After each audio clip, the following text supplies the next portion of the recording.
Everyone, good evening, everyone. Mazezoke speaking. So, good evening. How are you doing today? It's Saturday already, the 13th of March 2021. This evening, we'll be introducing what we call the street parliament.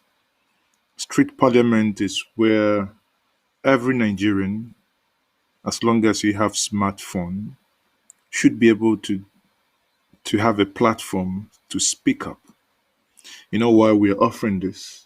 Because over the time we have built up a platform that says the minds of the people and to the authorities. So if other medias would want to suppress the rights of people to air their views, here we are to give you that voice to air your views. And without equivocation, because they listen and they have no option than to listen to you and then, to listen to what you have to say. So having said that, people, I think this to listen to. Okay, so I can see that I am clearly online and I can hear myself. So having said that, this evening I think we would quickly look at a couple of issues. Starting from issue number one. Many of you are aware that some people were kidnapped from Kaduna. And, people like me, I have been bombarded with some of the videos of the individuals that were kidnapped. And it breaks one's heart. Um, why in a nation, you know, I don't know how to put it. Our our you know the nation is, when I say a mess, it is indeed a mess because lives no longer matter. People in schools will be kidnapped in that just voila, they are disappeared. Now you think you're dealing with the other hand, we have a president who incidentally also doubles as the um, Minister of Petroleum, right? Okay, so that president doubles that. And the man in question, somehow, when price increase happened by the PPRA, and he comes out and fenges surprise. Oh, how come? I'm not aware that there was any price increase. There is no price increase. Ask yourself, oh, hold on, people, slow down a little bit. If there are DPR, DPRA or whatever says, these are the regulatory body says, we are increasing this. And remember, because this is an issue of regulations. So if the argument the government has told us is that there is no that was it called again, subsidy has been removed. If that is an argument they are advancing, and NMPC, that is not a regulatory body, comes out and say, "Oh, we haven't increased the price," then the question is, what's actually happening? Because there must be a bridging gap somewhere. Who pays the differential? If NNPC is picking up the bill to pay the differential under the order of the president, that means you have not removed subsidy. Because today in America, um, you know, oil price is controlled, or what you buy liters at was it gallons as they call them in America, is controlled by the oil price market. Now, if a gallon is $2.19 or $2.50 or $2.60, and tomorrow it goes up to $2.80, imagine that Joe Biden says, "Oh, I'm not aware that oil price has gone up. Okay, why you should bring it back to $2.20." Has it got that powers? That's the issue of regulation here. And the saddest part is that the same man in question is incidentally your someone say honorable minister. I think I would just say minister of petroleum, not the same man is the minister of petroleum. Then you ask yourself, how did we get here? How did we get here? I want to as we progress, think guys, that's a strict parliament. The discussion is, there is no hold back. Nothing is off limits. We can talk anything that we want to discuss. I mean, it's effective. Here we own it, and it's all of us. But let me quickly show something as I started with Kaduna, something that would probably interest some of us. And I found this video very, very sad. Okay, quickly. I found this video very, very sad. So let me quickly try and see if I can pull that up. Okay. And here are those individuals. These are our brothers. These are our siblings that have been kidnapped. And here are they begging for their lives. Anyway, let me play that so that we understand what I mean here. Okay.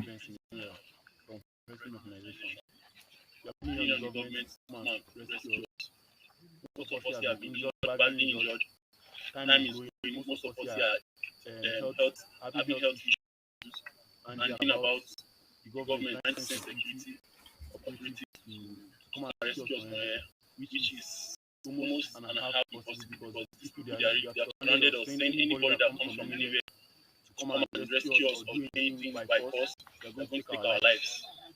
And they are putting the government to come now at early because these people they have bad minds to us. The government might help us because without the government coming to rescue this area and having a set issue, then there will be a serious problem because the opinion of the government might help us. Thank you.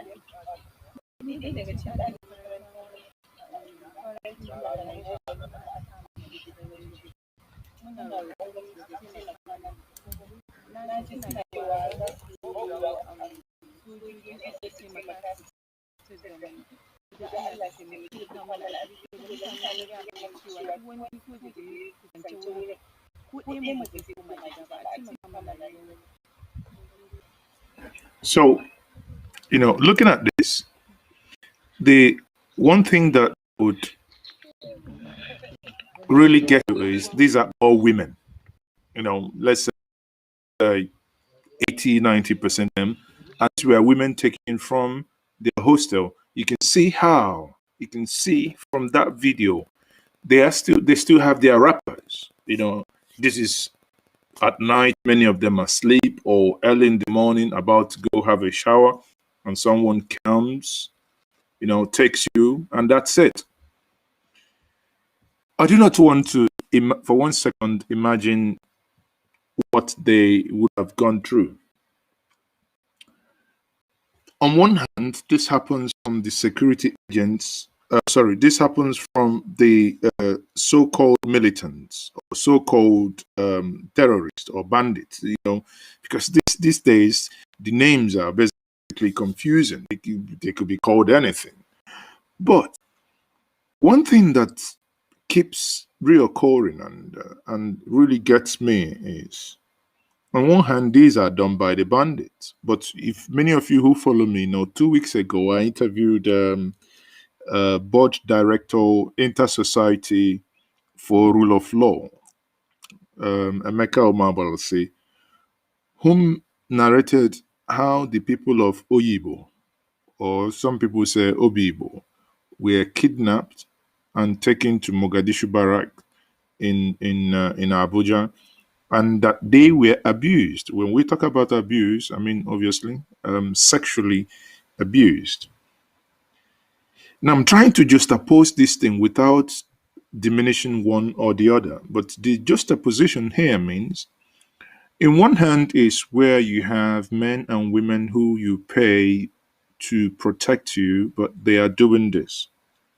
On the other hand is where you have bandits, criminals, kidnapping for ransom. In this video, they were demanding for, I think, around 500,000. As they said, it's $500 million. $500 million. Then you ask yourself, how's that going to happen? In one of the videos, you can see the individuals clearly being molested, being beaten in order for them, maybe for the government to pay up. Let's, look at this video.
Now, imagine for 1 second, in Igbo,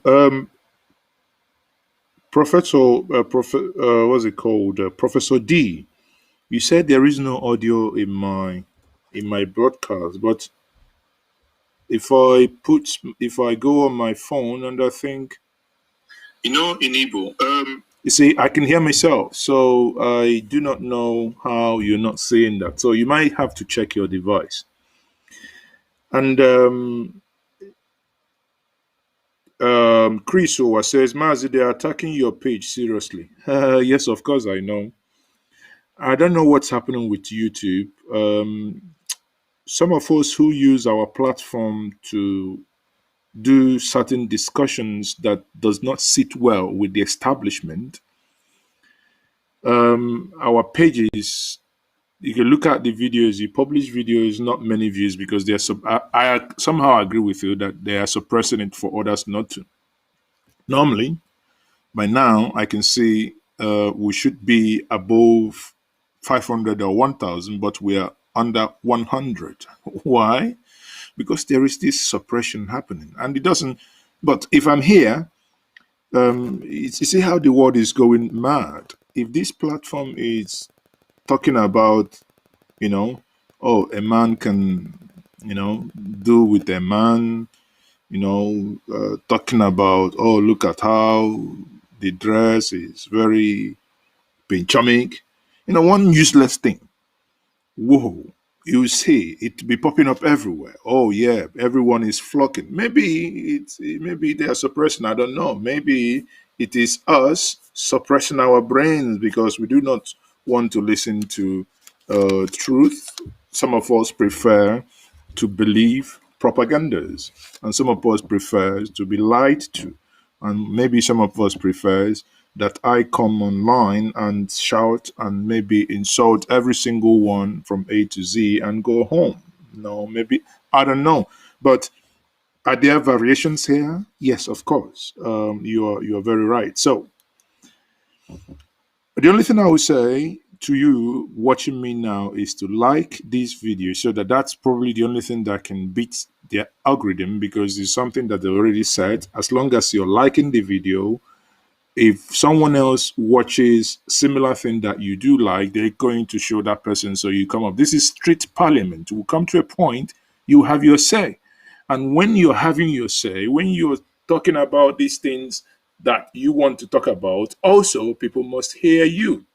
So please share the video, like the video, and let us get there. Now, one thing I wanted to say is looking at, watching this video for someone who is asking, Lena is saying, what's this? Okay, Lena, this is your fellow citizens or your fellow human beings that were kidnapped by bandits on Thursday night stroke yesterday's morning in Kaduna. And that happened quickly, if I may go to BBC, in order to give context to that video.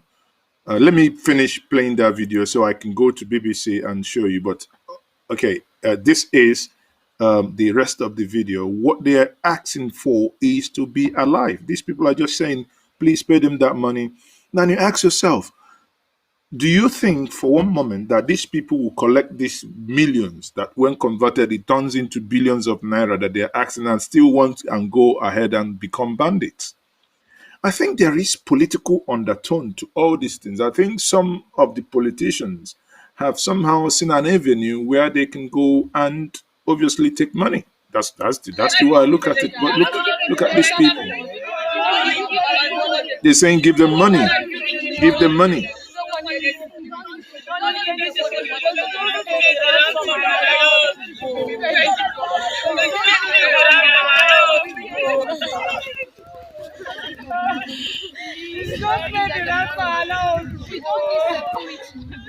So I think my someone saying my audio is echoing. I think it should be fine now. So what am I saying here? Here you're looking at something, again, humanity here. It doesn't matter, and many of you know that's what I stand for on this platform. It doesn't matter if you're Igbo or also Yoruba, cast Adam bloody care. All we know is that we are all human. If any of us get caught today, whether you're the Queen of England, the President of America, is only blood that will come out, and that blood is the same. That's why a black man, a white man, a whatever can do a blood transition, a transfusion for another person, and that blood will stick, and the individual will still get your blood and leave. So here is, for some of you asking, where is it? So that's Mando Kaduna kidnapping. This is from BBC. Okay, that was from yesterday. Federal College of Forestry. See, the Federal College of Forestry mechanization student kidnapped dozens, military rescue over 100. So the ones you're looking at there are these ones. Okay, this is in pidgin English. This one they come as Kaduna State government confirms say he reached 30 students where government grab for the school. So initially they had 180 people, and eventually some of them, about 130. Sorry, some of them were rescued. These were the ones that were rescued here. You can see that here. And it might interest you that if some of you who might be thinking, well, it doesn't concern me. It might interest you that if these names are published with their state of origin, your mouth will be like this. I didn't know they are part of my own. See? All of us in this earth, we live in glass houses, and we shouldn't, and we must not throw stones. So these are the military there. This is the Federal College of Forestry Mechanization. Okay, so it's indeed sad, honestly. So when I look at these things, and it saddens me because hold on.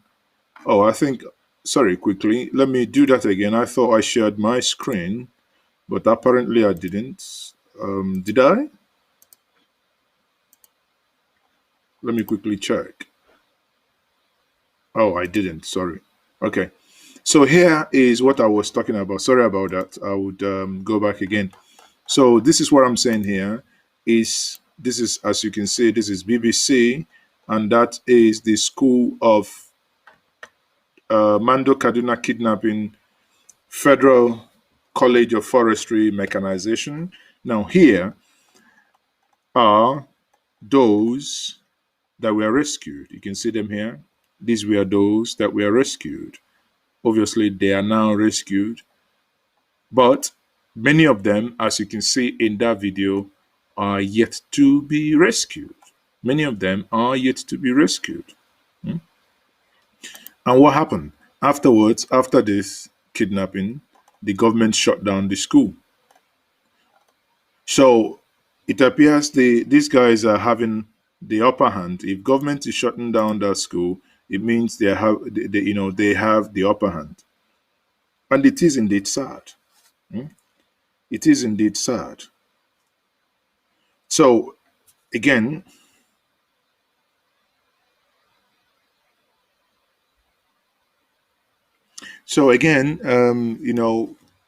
when we look at these things, the humanity in us would basically cry and say that these things isn't right. Question now is, who do we blame? Who do we blame?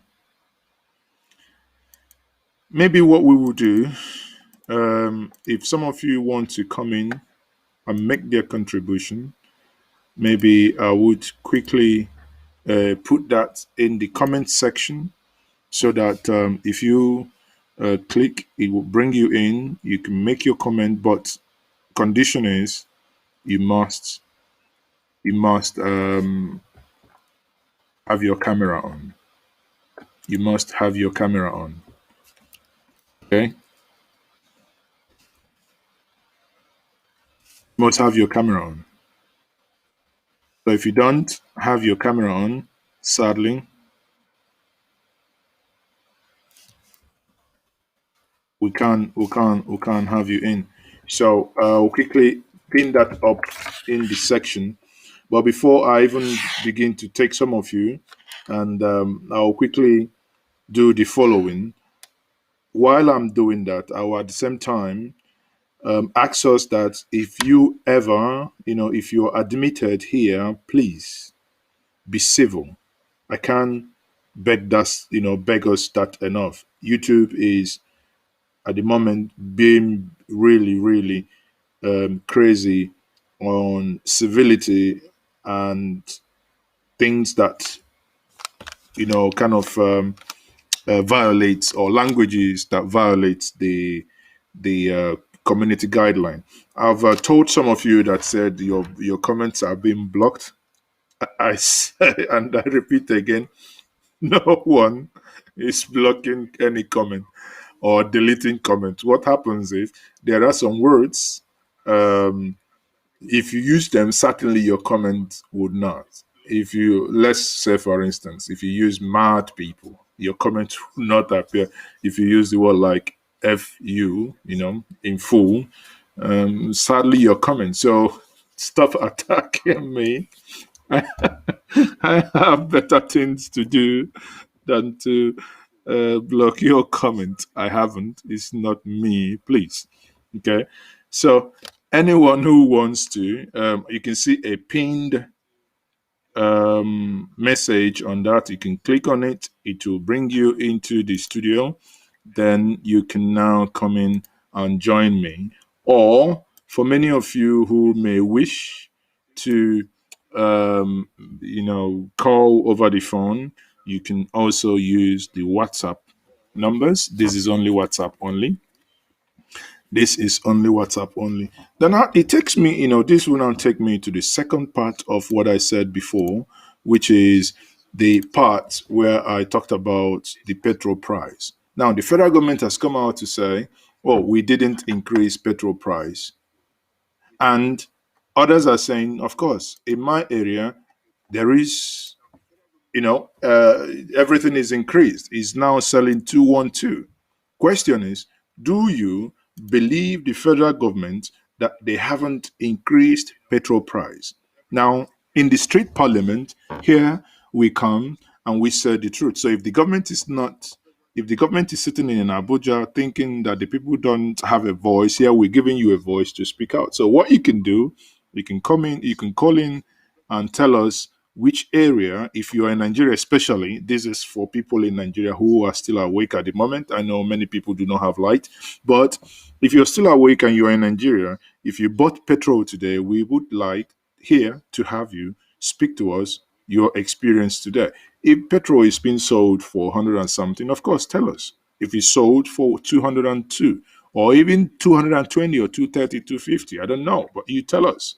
Okay, so let's listen to the This minister, is disheartening. What exactly well, is going on? Minister of State for How Petroleum. bad can this get when um, government agencies are saying different things at the same time at different times when they're supposed to be working in unison?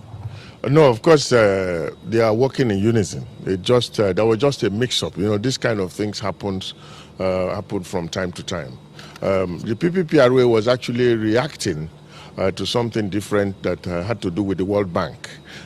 So they made a publication which was actually misread as well, and because there was a lot of mix-ups, and the PPPRA immediately saw that there was a problem and they brought it down. And right now, if you go to the website, it's no longer there.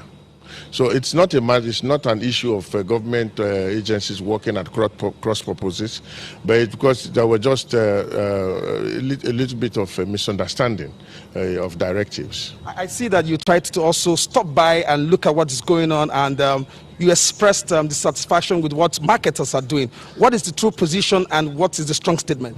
No, it's very disheartening that marketers will just go ahead because they just got a hint of something that will be happening or might be happening and decided to hoard. And that's what happened today. And of course, there has not been any form of fuel increase, fuel price increase. And we have made it very clear to the marketers, and there will be sanctions. So after today, if we do not see marketers doing the right thing, what happens? That's what I said. If marketers are not doing the right thing by tomorrow or even by today, there will be sanctions. I mean, there is no form of fuel increase, and that has been made very clear to them. And I don't think we will have any problem. So, if obviously you've seen the video. Okay, I think I have my first guest here, Mr. Oji. Hello, Oji, how are I'm you? fine. So, may we know your name and where you joined us from? My name is McHenry Erdi, and Okay. I'm from the Holland, Netherlands, Oh, Netherlands. What part of The Netherlands? Hague. The Hague. Okay, that's good.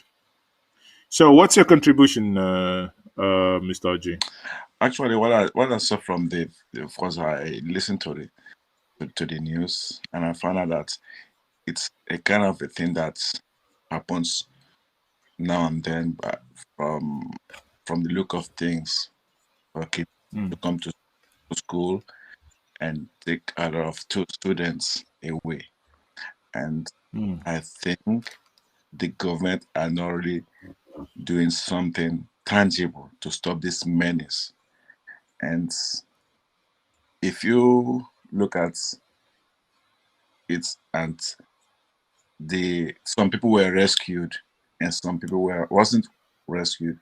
And I think if we happen to see the name of the rescued and the unrescued ones, yeah, maybe we'll be talking about something else. And that is what I think at this moment it will bring the country back into a kiosk. And secondly, for the petrol price. No, hold on, hold on. I want to explore. I want to explore what you said before you move on to the petrol. Yeah, So you're saying that if the names of those who were rescued are to be published, that the people will be I'm shocked. telling you, yes. So what are you insinuating? Because we can see from the previous ones that happened, and normally the Muslim will be released and the Christian will not be released. That is always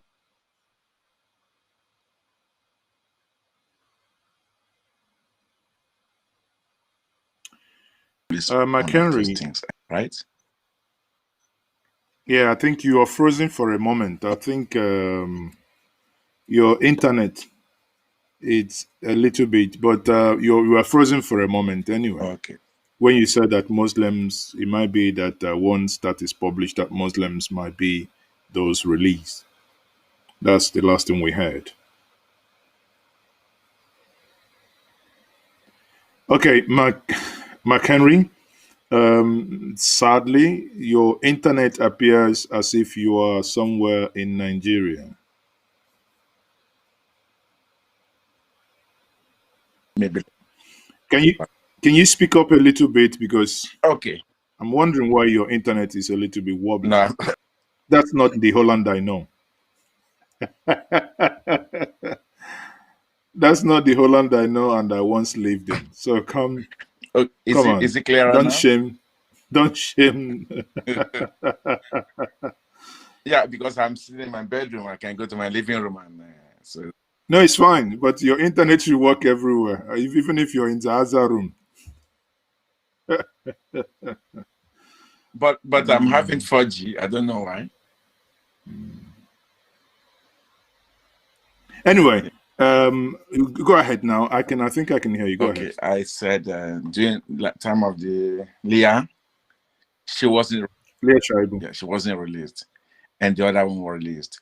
And if you look at the one that happened in, is it not in this Borno or so, something like that? The Muslim was released. So, and this is the kind of thing that always happens when issue of kidnapping of students, kidnapping happens in the school. And Okay. yeah. So can you now make your comment on the petroleum one so we can get other people in? For the petroleum price, I think Nigerian have not really gotten the problem of petroleum. They said they removed the subsidy, and here in Holland, okay, we can assume that the price was sold for €1.67 last week, right? Is that diesel or benzene? Petrol. Mm. Diesel is sold for €1.03.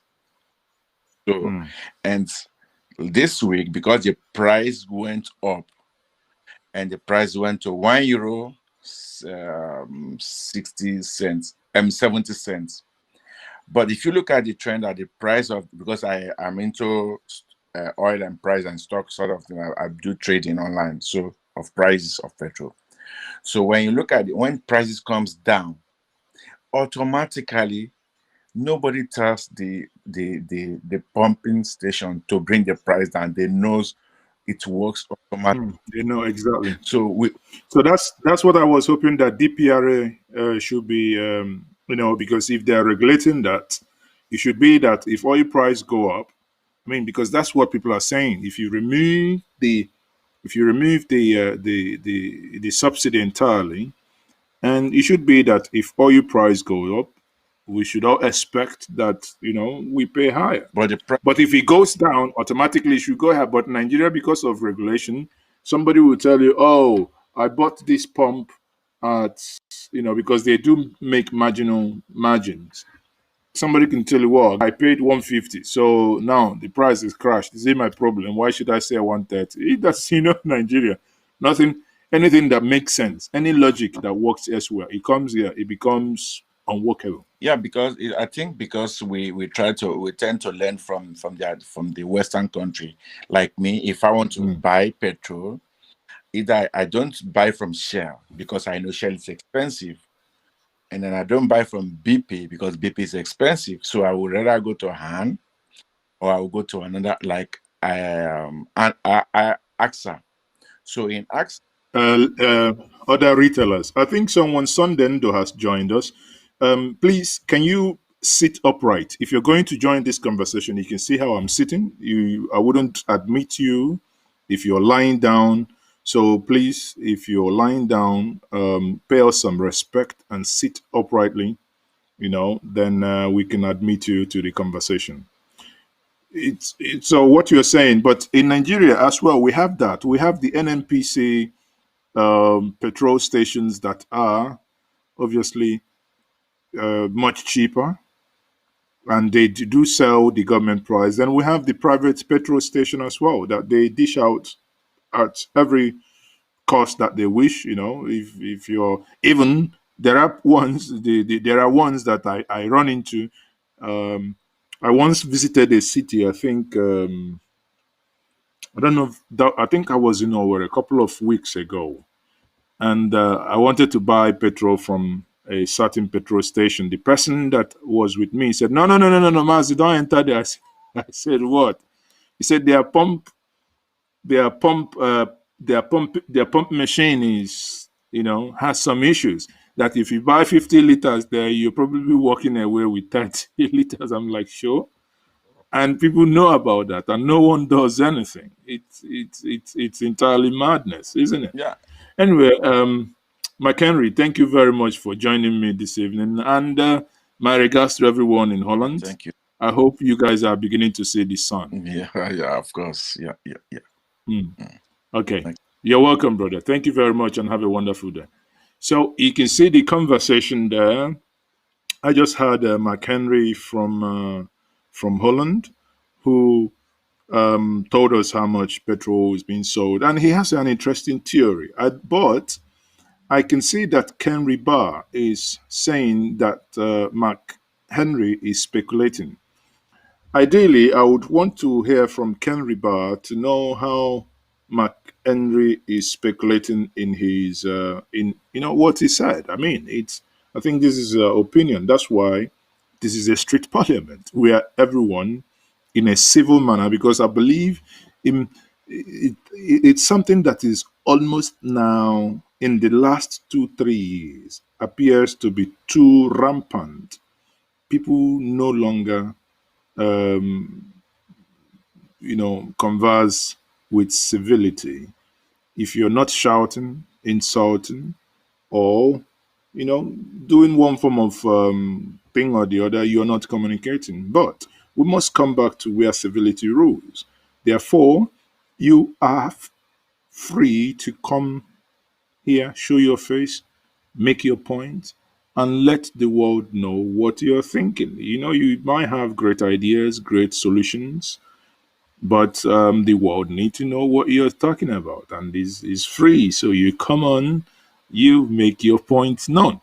So while we are waiting for more people to join the conversation, I had before showed us a video of the Minister of Petroleum, Minister of State for Petroleum, who basically said that yeah, the DPRA, or rather even telling others that yes, you have to sell petrol at this price. But the question is, why would they sell petrol at certain price if maybe something that is happening, you know, um, they don't know if I heard and I saw videos today that Q's has come back to Nigeria, but I don't know if it's in your area. Is that correct? If that is correct, you tell us. You tell us that is strict parliament. Once more, I am still Mazes. Okay, please share and like the video. And on the other hand, um, Comrade Deji Adeyanju is saying that a lot of people, and he said that almost all his friends has left Nigeria. Everyone is tired. That people are tired. The ones that have something to offer the world are all leaving Nigeria.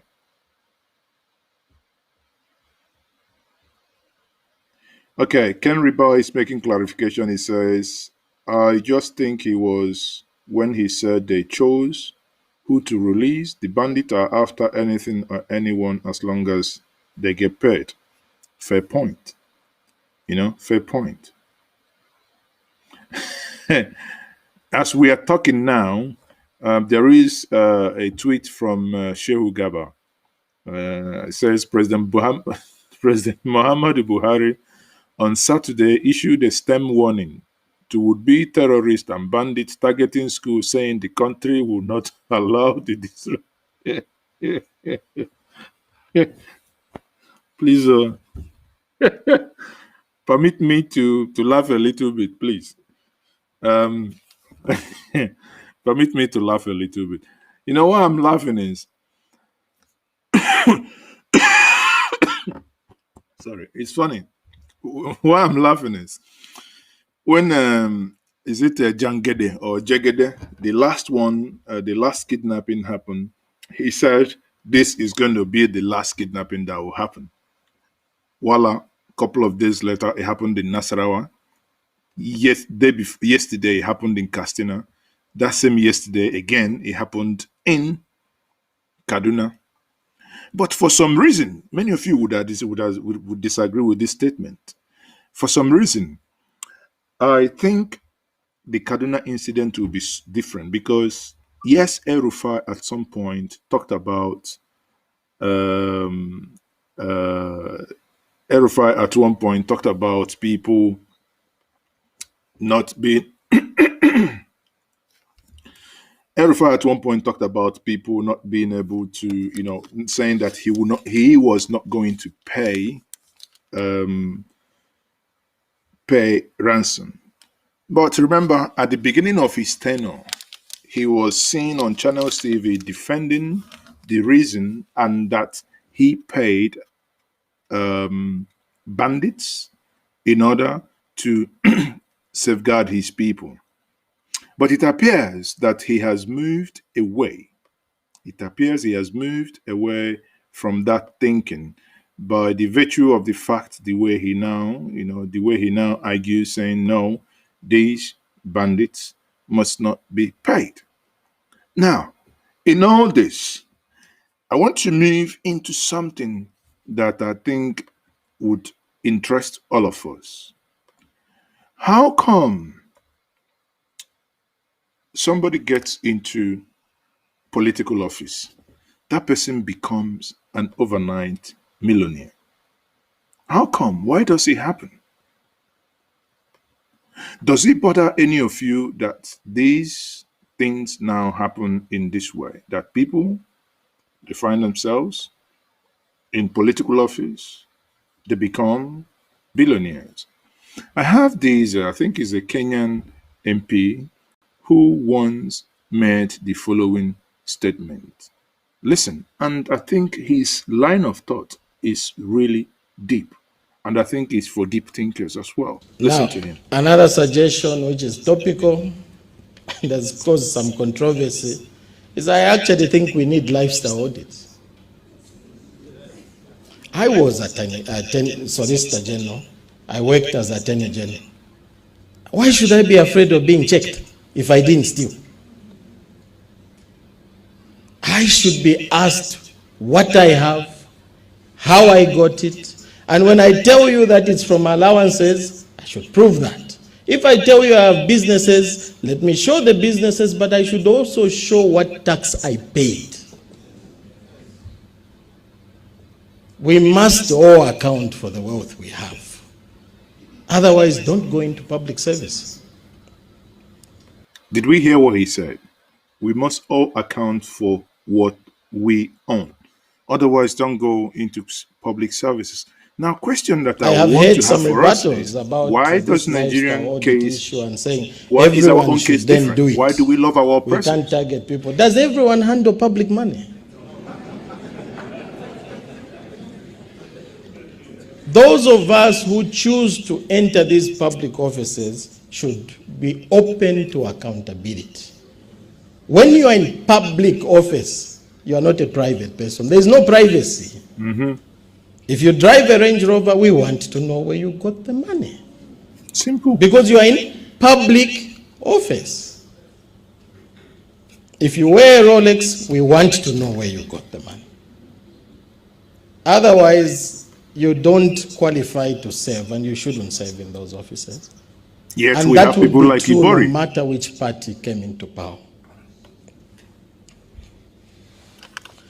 Progressive organizations do lifestyle audits. I don't know. You can't become a millionaire out of serving in government. How have you done it?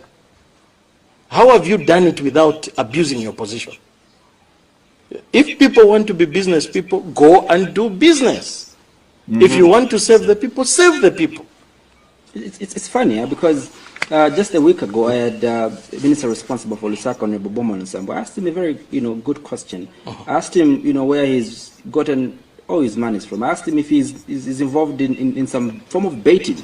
He said, no, I do work, and the money that government gives me is enough for me to spend, in ask him for his payslip. That payslip is public. You are a journalist, go on a Bowman or someone, ask him for his payslip. You are entitled. He's saving you, the people. Seek for that information and check. Go and get my payslip. I can give you the payslip I was getting. I don't think I ever got anything more than 30,000 kwacha as a net salary in that office. Probably maybe ministers get something way beyond that. Where? You can tell as Attorney General, I was serving in cabinet. Ask the ministers who are telling you they are being paid enough to give you their payslips. You cannot become a millionaire from working in government.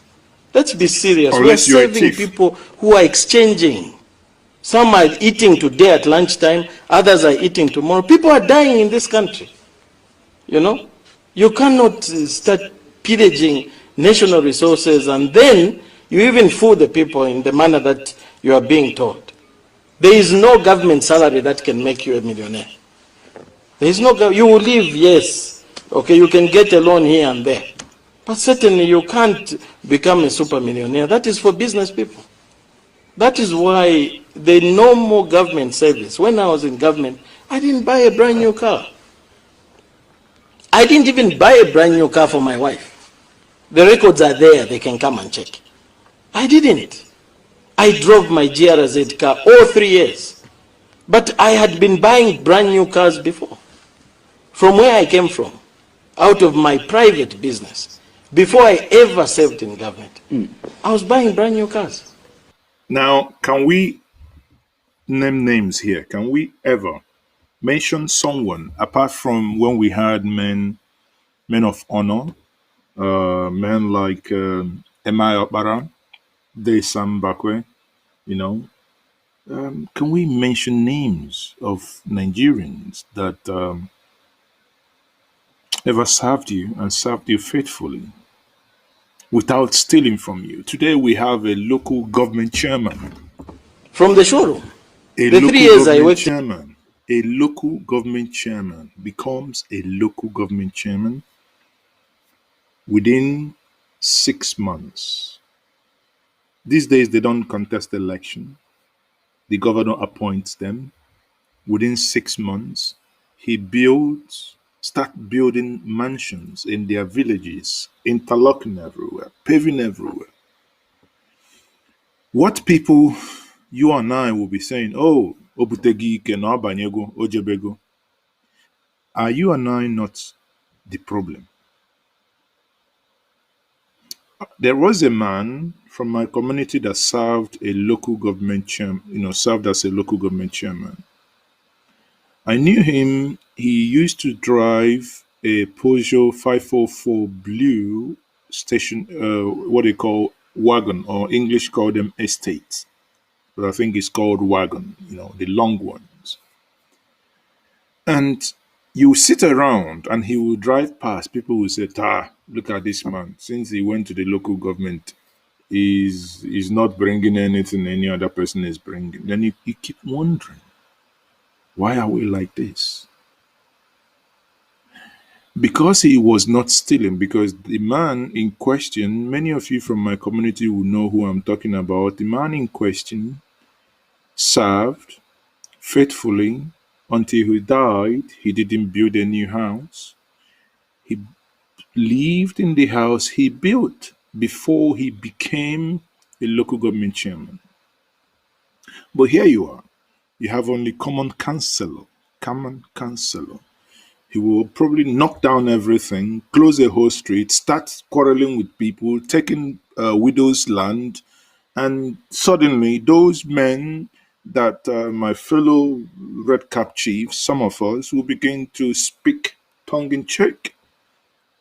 Will begin to no longer know how the truth feels, that we can no longer talk about truth. Suddenly, he becomes a lord over himself. Ndimo, we saw how someone who virtually was virtually nothing became your governor, and at some point he can now tell you that he is richer than your state. And nothing happens yet. He comes into your state. He receives hero welcome. Yet another one in Delta State, said he stole your money. You said, no, he didn't steal our money. Right? He didn't steal our money. Jesus. And eventually he was convicted. But what then happens? I don't know. Sometimes I keep asking myself, and who do us, Seth? Who do us? Because you can see the people themselves that no one is doing to themselves. Look, this is Delta State, for instance. This is somebody who came out of prison. Someone who came out of prison. It's this. Former Delta State strongman James Sibori, there waving to the crowd of supporters that thronged his country home in Ogara to welcome him. It was a triumphant entry for the robo-born politician who established himself as a kingmaker and cheerful giver in Delta State before he went on exile and ended up imprisoned in the United Kingdom. The supporters that came out to welcome the former governor cut across ethnic divides in the state, and their presence could be felt everywhere in his compound and in the entire community.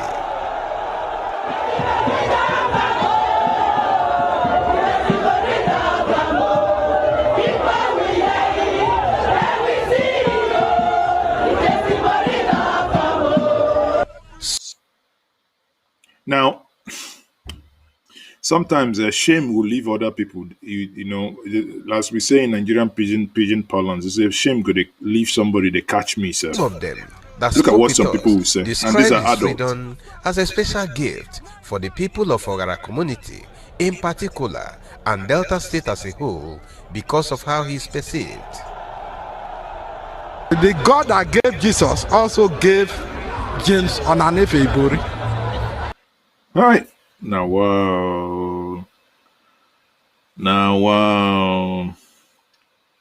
Does this not amount to self-hate?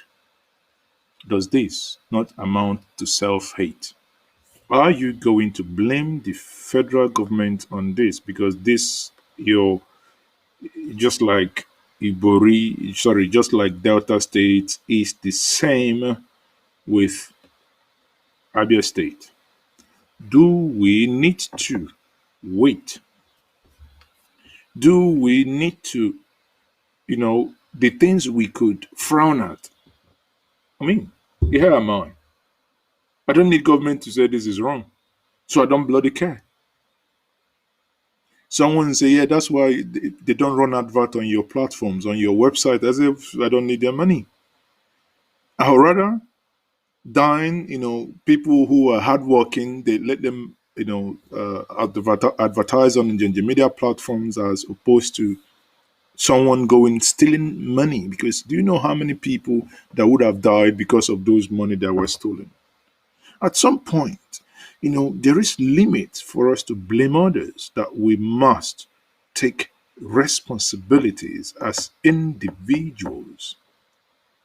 That we must take responsibilities and say, damn them, damn these things, and these things doesn't make sense. Somebody on the chat section is the Afro first son is saying,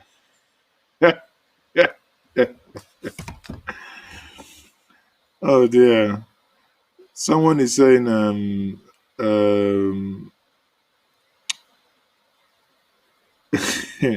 he's trying to mention Dino. Well, I don't know, but sometimes I'm just tired, because our should not be here. Uche M, Uche M, you can join the studio and make your contribution. Um, I think uh,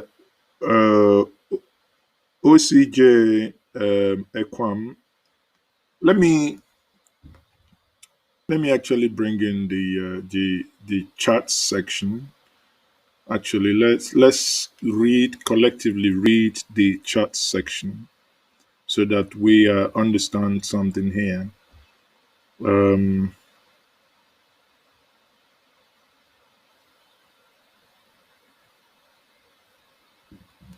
okay, it says, I don't believe anything bad can be laid at Fulani's feet. People have to take responsibility for the judgment and actions. I cannot agree with you more, my brother, because here, now tell me how anyone in their right senses will be blaming the Northerners or maybe blaming the Fulani for the woes in Delta State. Tell me. The money stolen is not federal government money. The money stolen are the monies meant for hospitals, roads, water for Delta State, not money meant for Castina or Kaduna or Zamfara, but the monies meant for your own state. Yet what happens?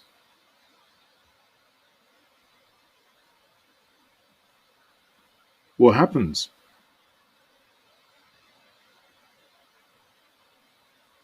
Okay,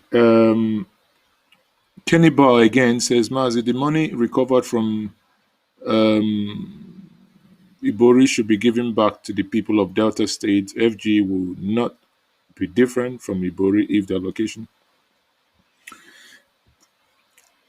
Like Falana argues, Falana wants that, your view to reign. Falana wants, that money to be given back to the state. But somehow, as a consequences, or rather as a direct consequences of the state not being able to help the federal government to recover that money by saying that they have that none of their money are missing. I would say as a result of that, let federal government use their money. Because, not it, how would I say it? Use it for something, not just return it, but use it for a particular project.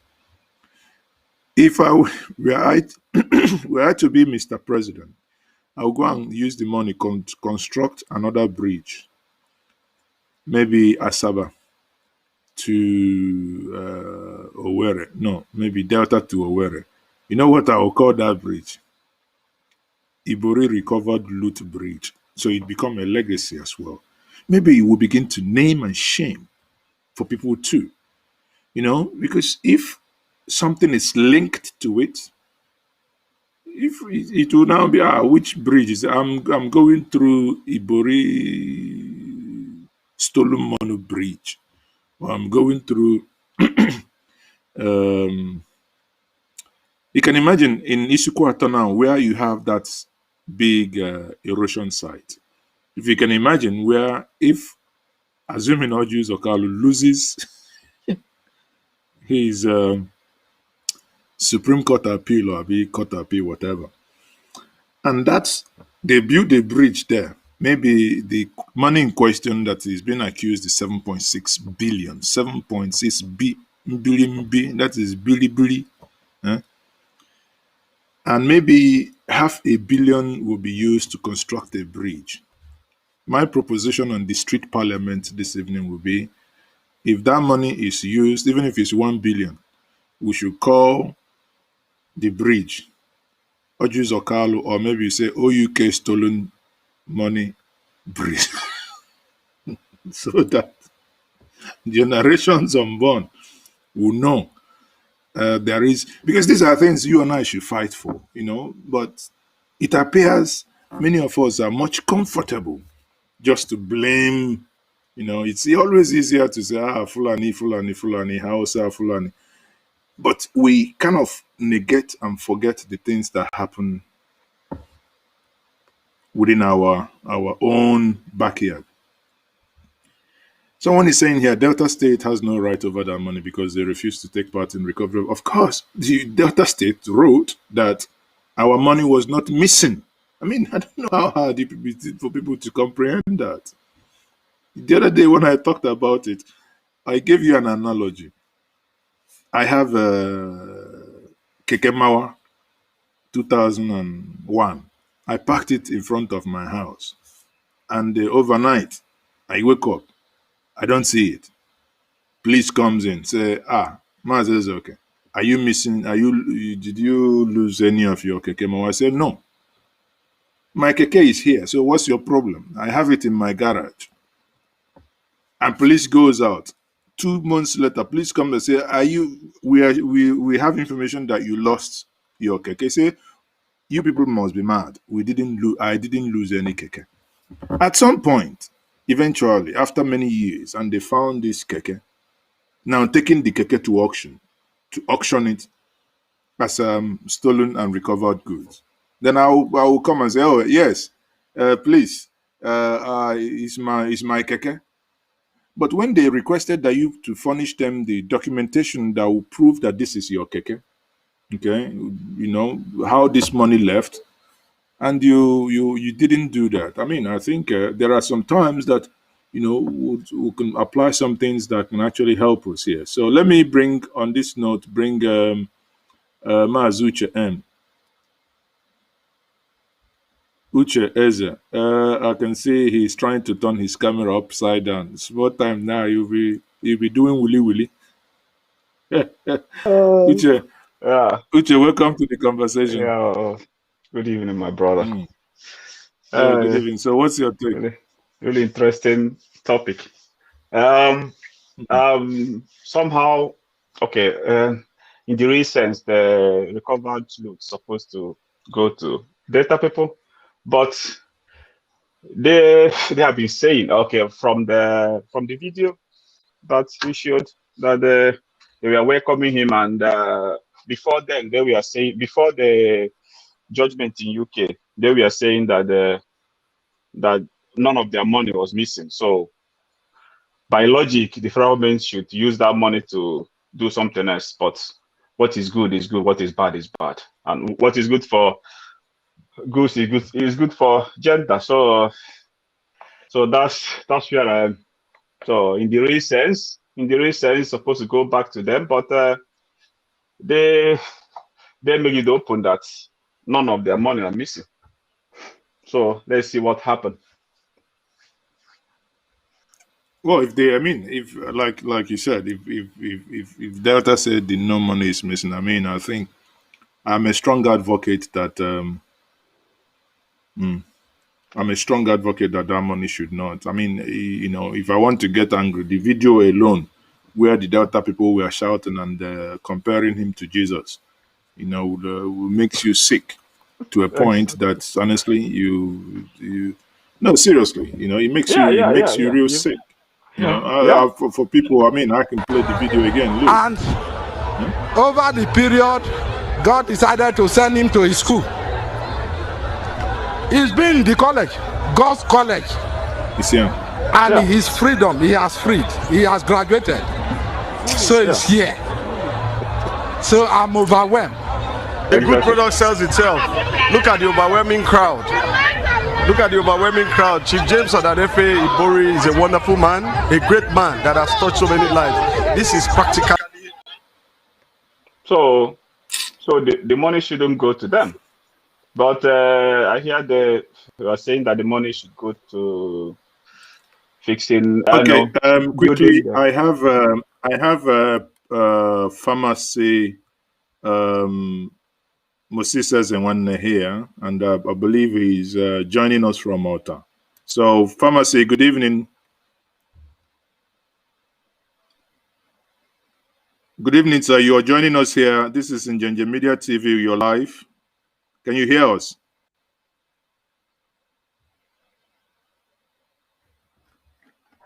Can you hear us? Yeah, Mazda, I greet you. I can hear you very well, loud and clear. Oh, okay. Hello. Now, two things, because I believe you're joining us from Malta. I can hear you loud and clear. Now, two things, because you're joining us from Right, I'm actually joining Ezinifit in our local government of Anambra State. Oh, okay. So now, quickly, Hello? Can you confirm to us how much they sell petrol is being sold in Anambra as of today?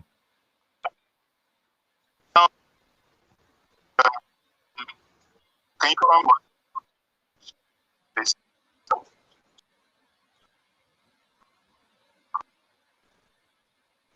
Yeah. It's 212. Hello?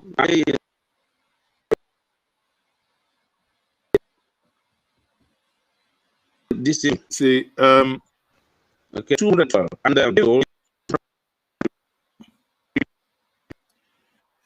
maybe you log off. I would we'll take you out. Maybe can you once more? Can you repeat that? We couldn't. Your network is breaking.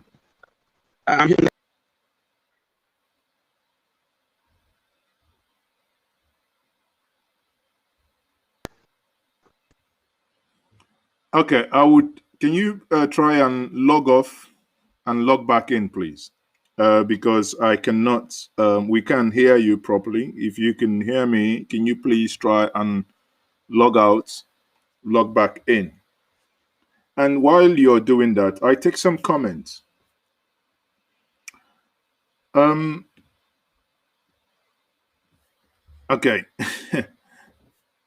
Okay. Kenry Barr says, you can't use the video to judge the whole of the Delta people. This is Nigeria where they rent crowds. I don't know if you are aware the day Ibori, his announcement, his release was announced. I don't know if you knew how people were jubilating. I don't know if you know who paid those individuals to jubilate. I don't know if you followed when these things were going on and how the Delta state government vehemently refused to produce any material. So I think at the end of the day, in as much as, yes, I do agree with you that the video cannot be a yardstick, but the greater yardstick is the issue of legality. When someone goes to court, what document are you able to present? That is what I think is the crux of the matter here. Okay? That is what, on this note, okay, I think Mazo Koye just stepped out.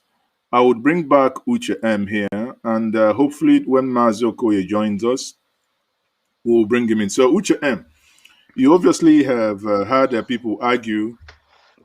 Okay, quickly, Uche is here. Let me bring in Mazi Okoye as well. Mazi Okoye, you're here live. Joining Mazi is okay here. So the question is, do you think that it is wise for Delta State to apply to receive this money, and you think this money should go to Delta State? Well, let me take the question from. Let me take a quick response from Mazi Okoye. Well, the money belongs to Delta State because it is looted from there. It's taken from there. However, the process in which the money was recovered went through the national sort of process. So Nigeria kind of fought for it, not the Delta people. Nigeria fought for the money to be repatriated to Nigeria. So Nigeria has a claim into how that money is dispersed. So it's not like straightforward that, okay, the money is taken from Delta and Delta people went and get it. They didn't do that. It's Nigeria that fought for it through the national sort of process to get the money. So there is a claim there. Because if Nigeria didn't go and fought for it, it wouldn't have been recovered. So I think Nigeria has a say into how the money is spent, because the money is not, it's out of since it's left the country, it's out of Delta State's jurisdiction to say anything about the money. That's my take.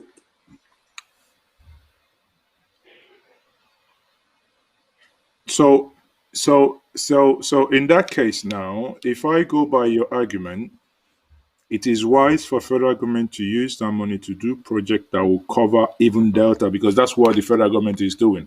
Federal government is going to use part of that money for the Onitsha or Anambra Delta second Niger bridge. Is going to become part of the payment, because obviously it would have been more. Many of us, myself included, would have kicked if that money was only used for Abuja, Kaduna, or Kaduna, Zaria, or whatever, understand, without taking Delta State where that money was stolen from. Or in my argument, actually, I would have actually preferred that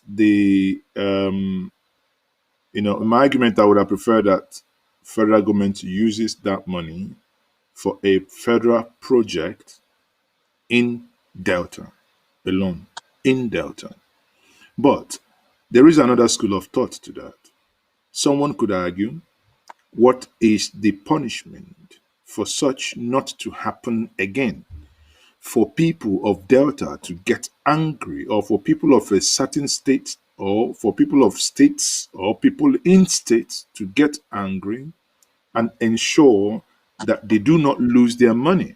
Because what it means, if the money is only used in Delta, it would appear as if, yeah, it doesn't matter, still money. If you get caught, yeah, federal government brings it back, use it for a project. But it brings me to the point that I say, and I mean it. Don't you think that they should look for a certain project to name and shame, like go to Delta State and build a world-class stadium and call it Ibori Looted Fund Stadium? Something that will have a lasting legacy and effect in their brains. Maybe, I don't know. That's because I don't think it's enough just to recover the money and use it for certain projects. Yeah. And that's all. Yeah. So you can imagine if my dad stole a cow or chicken in the olden days, and my omonna have a center where they will say, this is late Chief Ezoke, stole cow cow money project. It will have effect on generations. And if we talk about deterrent, what will actually deter people, we should think outside the box. I don't know. Let me hear from Uche now. Uche, what do you think? Yeah, it makes more sense by saying that the federal should find a project that they would build and name it after the person's loot. But I have another thing that the second Niger bridge, the money have been allocated. I think they got it. I can't remember exactly where they got the money from. So they should use it for something else. So they can't just using one project, two different I can't. I don't know if it's from China. I can't. No, it's not from China. No. Second Niger Bridge is a PP project. Okay. We have Julius Berger, and you have the federal government funding some of it. So the funds normally come from budgetary allocations. That's when they submit a certain amount of money goes in, and that's one of the reasons what is holding Enugu International Airport. Enugu International terminal, the Terminal, new terminal, yeah. because the funding, in as much as that project is done by the Chinese, the funding is unbudgetary. So imagine where they say this project is going to cost. That project actually was supposed to be finished with less than, I think, about 1.2 billion. But now we cannot even get Enugu Airport International terminal finished with 4 to 5 billion. I can tell you that for free because these are information that I know. So you see why it would almost be the other time I made a video and I said this is going to be an impossible terminal to finish because it's not being done by loan. The same thing with Second Niger Bridge because it's budgetary. But sometimes federal government goes because it's something they want to use and rub it in. Oh yes, we are doing this bridge for you, as if it's only us that will use the bridge. If only Delta, Anambra, or whatever that will use the bridge, it's a national bridge, just like the Benue Bridge, right? So it's nothing. There is nothing too spectacular about that. But having said that, you find out as well that why I support using that is that we show, they say 2022, Q1 or Q2. I remember an argument I had with Ajure Ngalali or whatever, the guy that worked with channels on Twitter. I said, I'm willing to bet $1,000 on this. And I'm still serious. If this is going to be finished in Q1 2022. They appear to. I might be losing my $1,000 to Ajure, but I am willing to lose it in order to. That's on a side note. So when you look at it, I think personally, if I would say let's 70% of it go, plunge it in there. I mean, because not only that bridge has about 15.7 kilometers of road, two either way. So if you match it together, it's about 30 something kilometers of road. And many of them are in Delta. Many of those roads, because they are doing expanding a new road that will get into the Second Niger Bridge in Delta. And those roads must, they have, of course, they cost money. The bridge is about 1.6, but the road you can see is 15.7, say 16 kilometers either way to get to the bridge. So it's a massive one. Ask me, ideally, I'll plunge the money in there, but I would probably call that road. That's why none of you are saying anything on this. I want to know, do you disagree on the concept of calling roads or monuments or anything, link it to whatever they stole and say this is Mazo Koye return loot fund. I totally agree with you, I've Mazi. I never, totally I've agree never with you on that. looted any fund Uh, from anyone. And Mazo Koye, we can hear you. So are you in disagreement of naming a road if you steal our money? If even you, myself, the way I look at, if you steal our money, I will name your bedroom self. Mazi, I've never looted any money from anyone, and that is beside the point. But I think the larger issue you're speaking to tonight is the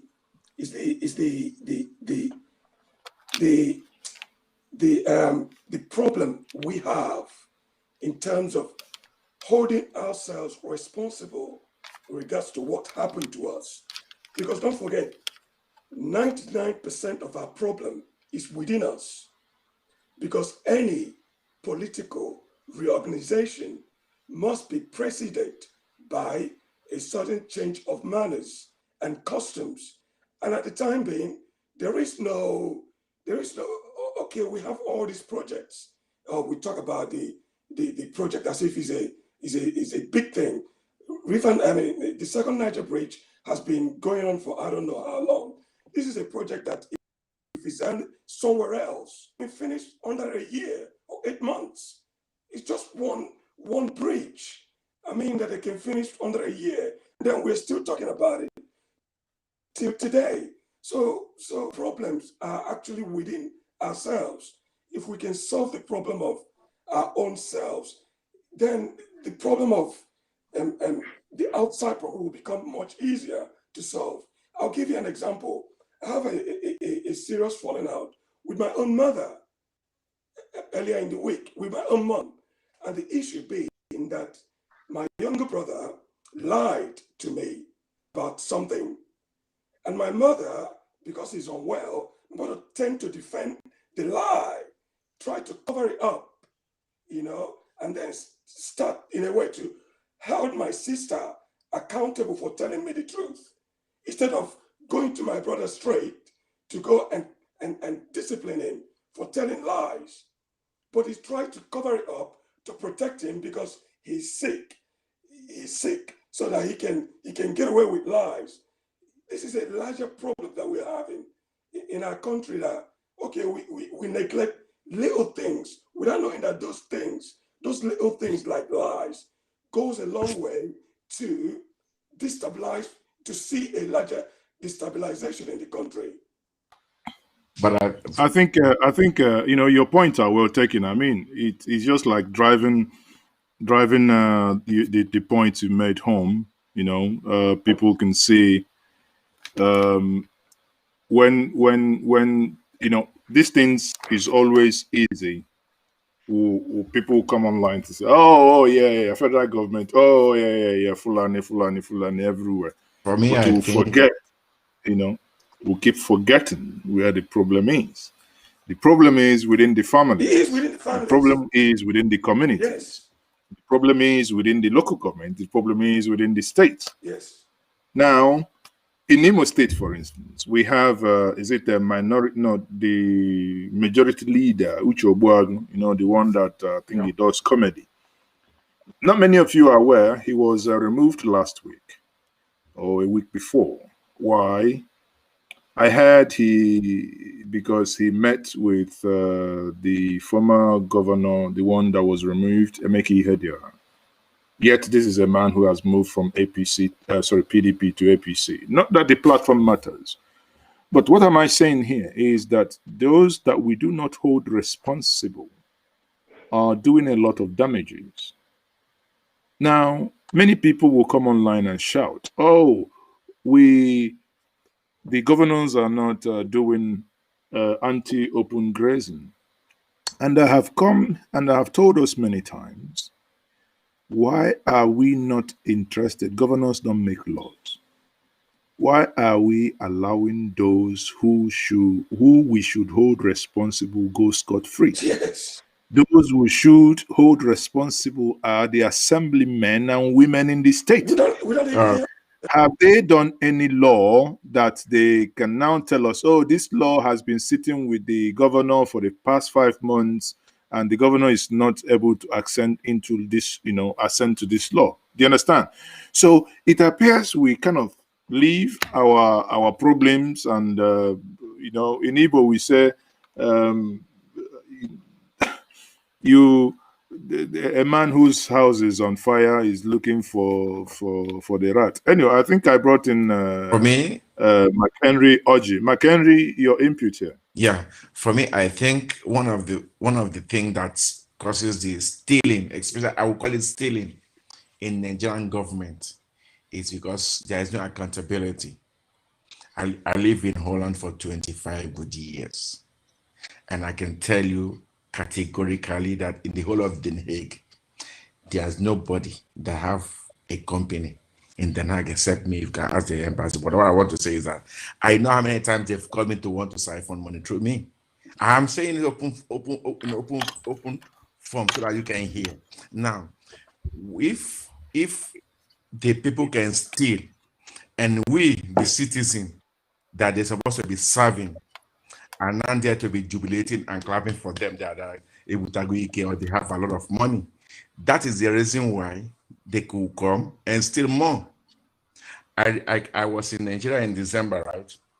I'm from Abriba, and there's a road. I just want to give an example. A road along that is not Isukwata, right? The vice governor of that Abia State lives just after that place. Just after that place, right? And Oduzakalu live just at the side of that place. Ibere, Abriba, and Ohafia and Mboro. So, but they don't, they seem as if they don't see it. Then I called one of my friends and said, why are these people stealing as if they don't have conscience anymore? And it is part of the same thing that happened in Delta State. That when money was missing, people said, oh, we lost no money. And everybody was jubilating. And even they call him a messiah. But now they are coming, and Edwin Clark and all of them. I was watching on Channels TV when this lawyer, this human rights lawyer, was saying he wants to stand for Delta State, that the money should be Femi Falana, that he wants the money to be given back to Delta State. But he should be able, he should understand one thing, that the money, if the money is given back to Delta State, they will still steal the money again. Yeah. So the only thing federal government can do is the money belongs to the Delta State. Yes, of course.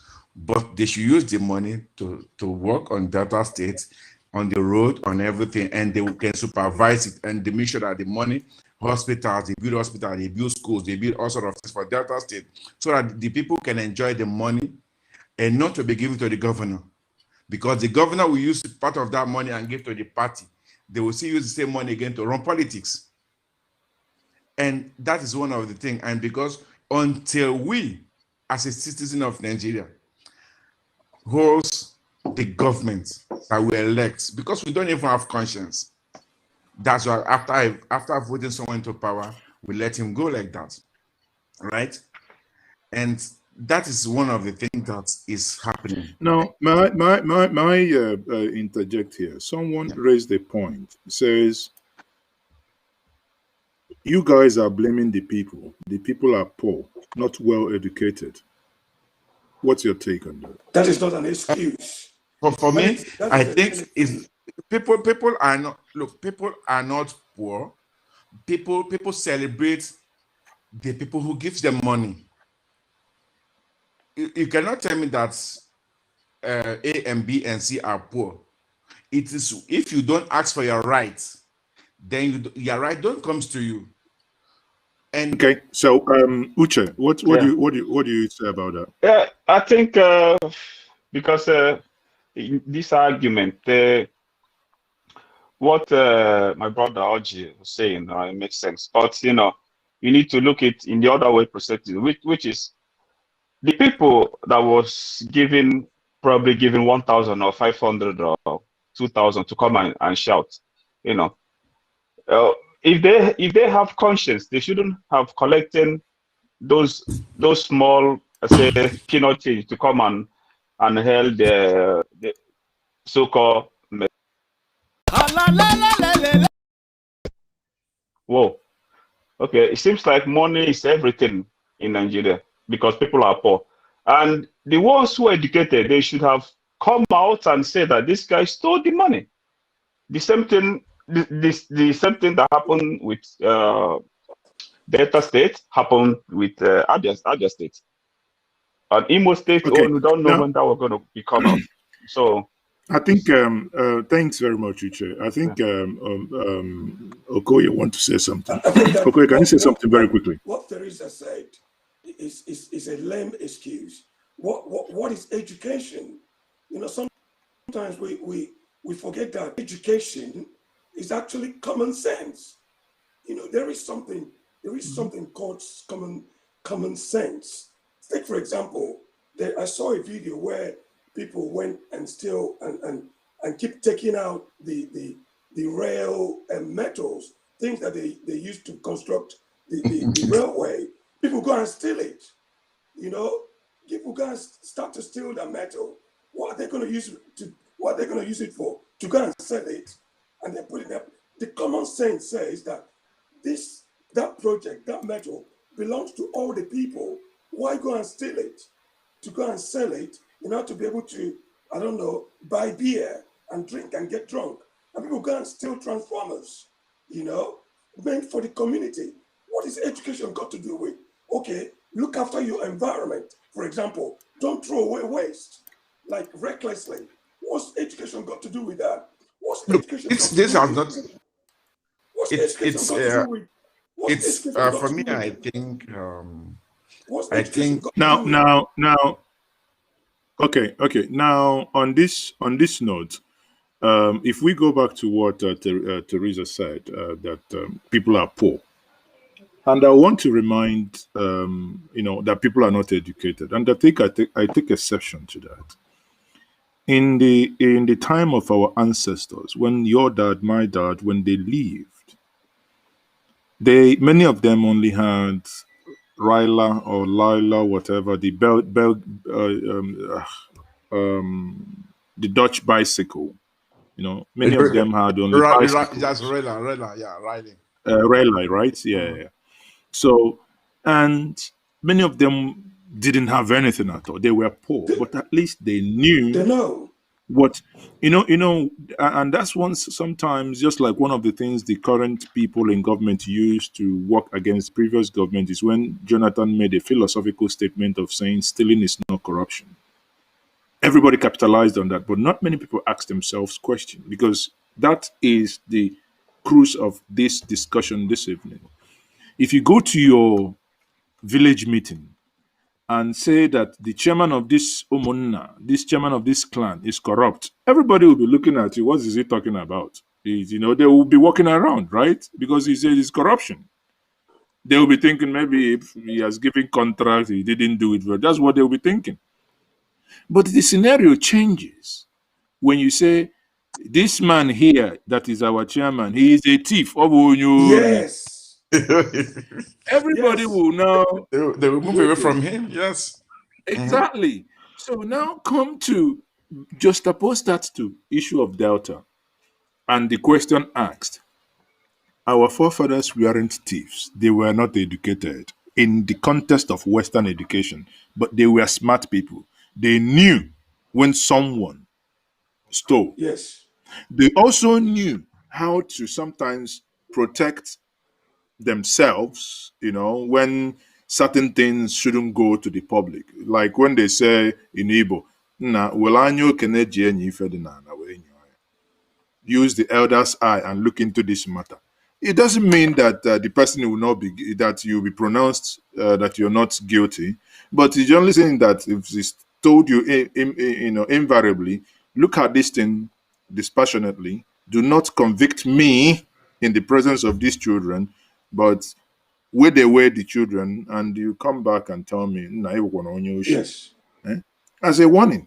So I think the argument that the people of Delta, that they are uneducated and poor, I don't Yeah. think I will buy into that. It's And not. again, It doesn't about that. remember those that when the federal government said we need the document of how this money left your state, were those also illiterate? The ones that were No, commissioner of finance, the no, ones that were working with the government, are they also illiterate? exactly.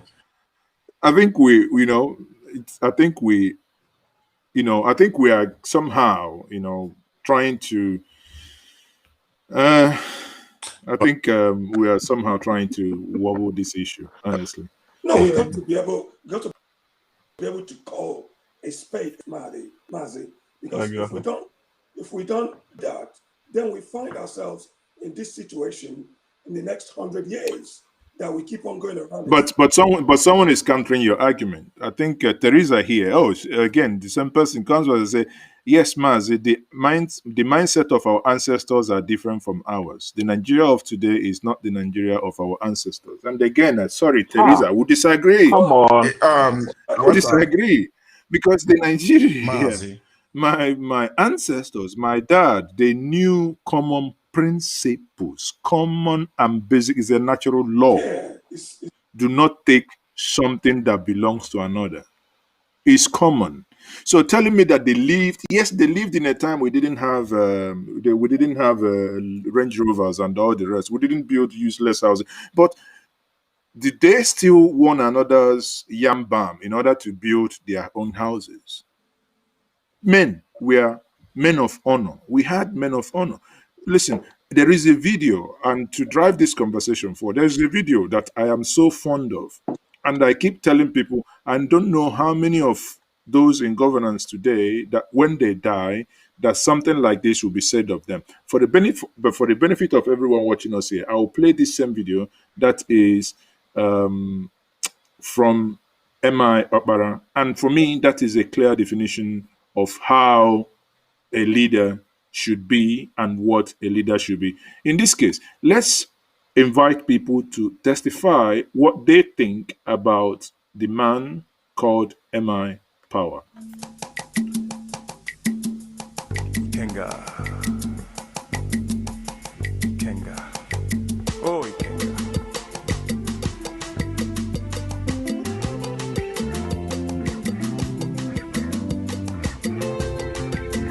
Shall yet see your sunrise, Kenga. Shall yet see your sunrise.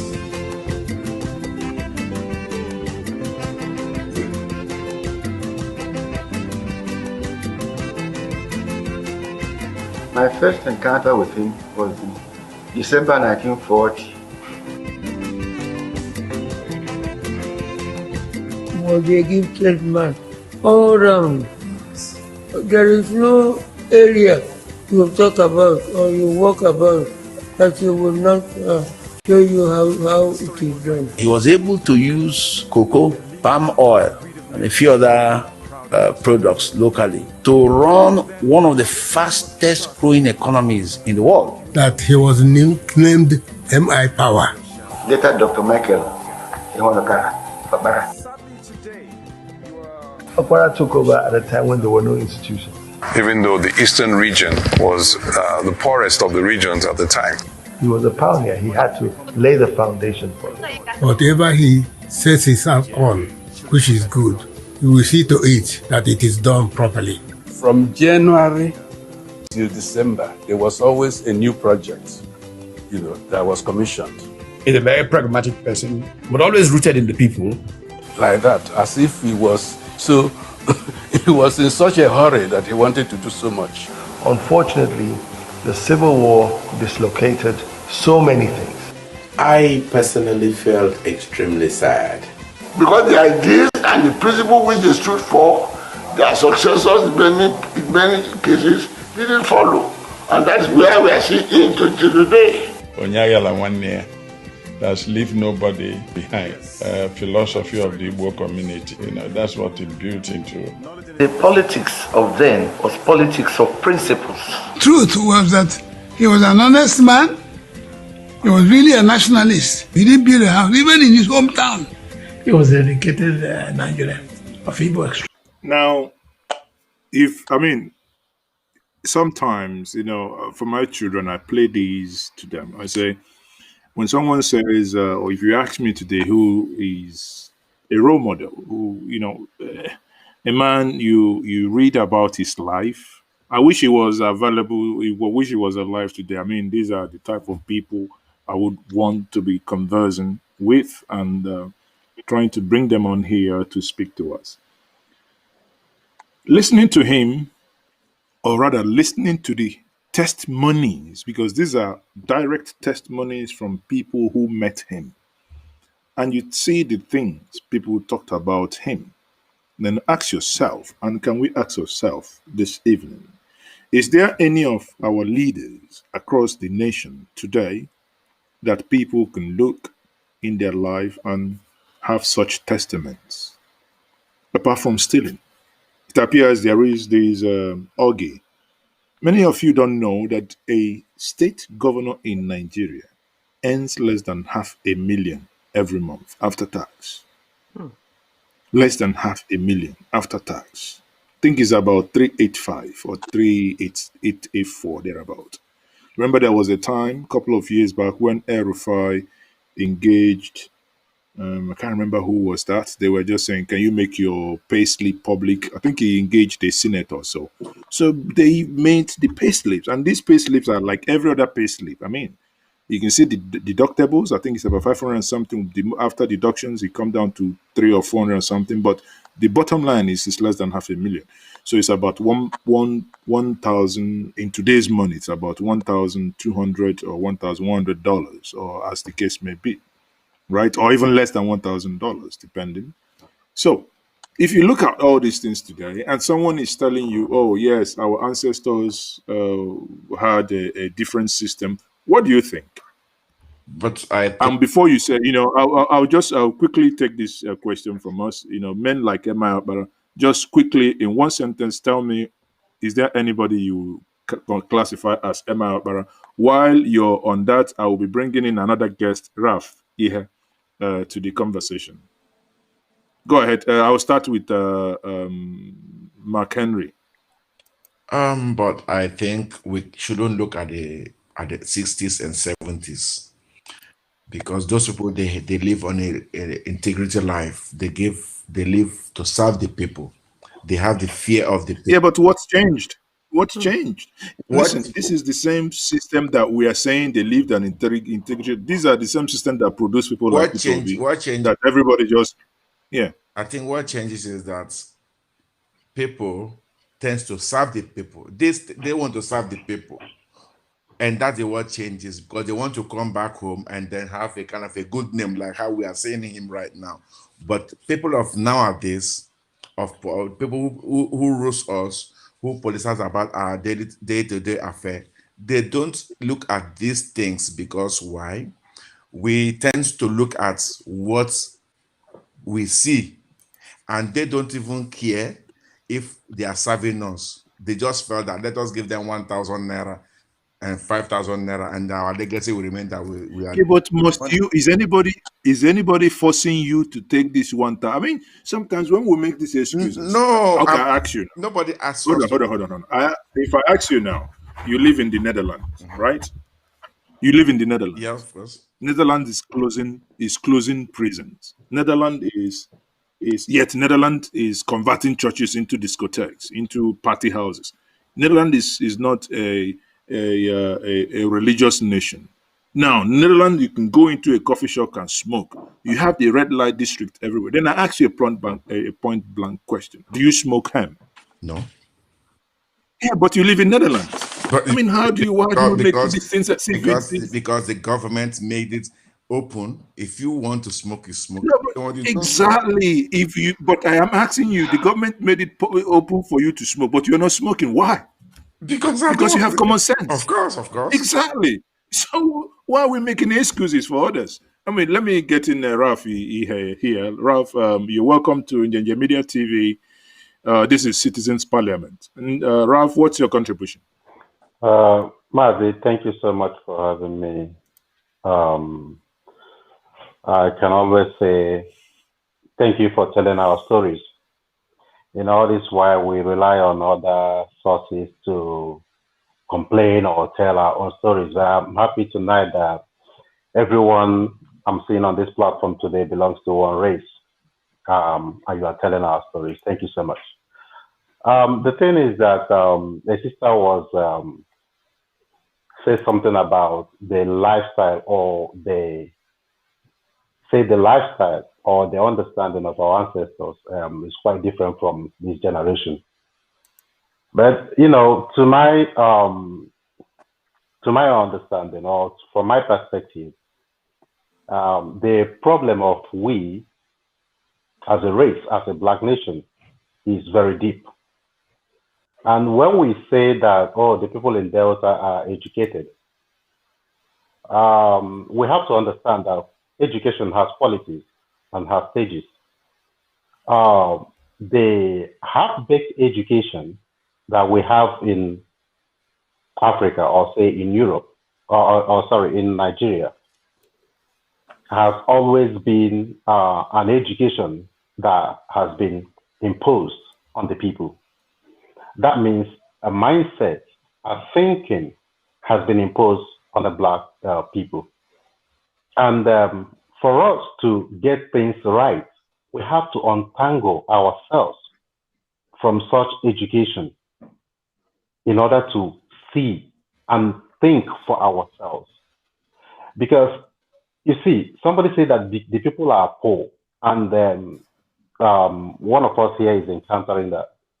But in actual sense, the people are very poor. Even the rich ones are poor. Because it's not only poverty of money, there is poverty of the mind as well. You see, when your mind is very poor, your mentality will be very poor. Your sense of reason will be very poor. Because you cannot tell me that we have people that have led us as a people. I'm not talking because I'm not so much worried about, other, ethnic nationalities in that Nigeria. I'm so much concerned about the Igbo nationality. We have somebody like Dr. Emma Opara. We have somebody like Desam Mbakwe. Desam Mbakwe built the old Imo State with barely nothing. You see, when I was in primary school, there is we were building the Imo State airport. The Imo State airport was built by the Imo people. Then, when we pay our school fees, then there is something they call the survival levy. That money is deducted from there, and the Imo people built that airport. Sorry, and today, is it that we don't have more of Sam Mbakwe? Is it like we don't have more of Dr. Emayopa? Is it that we don't have, all these men that have led by example? We do. But the thing is that the mind has been corrupted. You see, the Nigeria of 1970 to date is not the Nigeria of pre-war Nigeria. From 1970 to date, everything has changed in Nigeria. And we have to understand that. So when somebody says the mentality of our ancestors is quite different from the mentality of today, that is the real truth. And this problem we're talking about, this thing we are, talking about, there is no way we can begin to correct these things in a more complicated situation that we are today in Nigeria. You see, when we talk about, say, like for me, I believe in separation, and I'll give you my reasons. Because I live here in the UK. I've lived in 4 or 5 countries in Europe. I lived in Austria, I lived in Germany, I lived in France, and I've lived in Slovenia. In Slovenia, it's just 2 million people, which that, Mazi. Luxembourg and all these countries, they have, very small, ethnic nationalities. And mind you, there are all ethnic nationalities. But today they are countries. They were able to manage themselves, bring themselves together, and be able to, put that their value system. And everything has been there, laid down for their children, laid down for the other people to follow, and they make it as a law. And now, if the law has sanitized and sensitized the people, you don't need to disturb yourself about some certain things because everything there is there in the open. But you see, the problem we have in that place is that we have never for once agreed on how we should be in that Nigeria.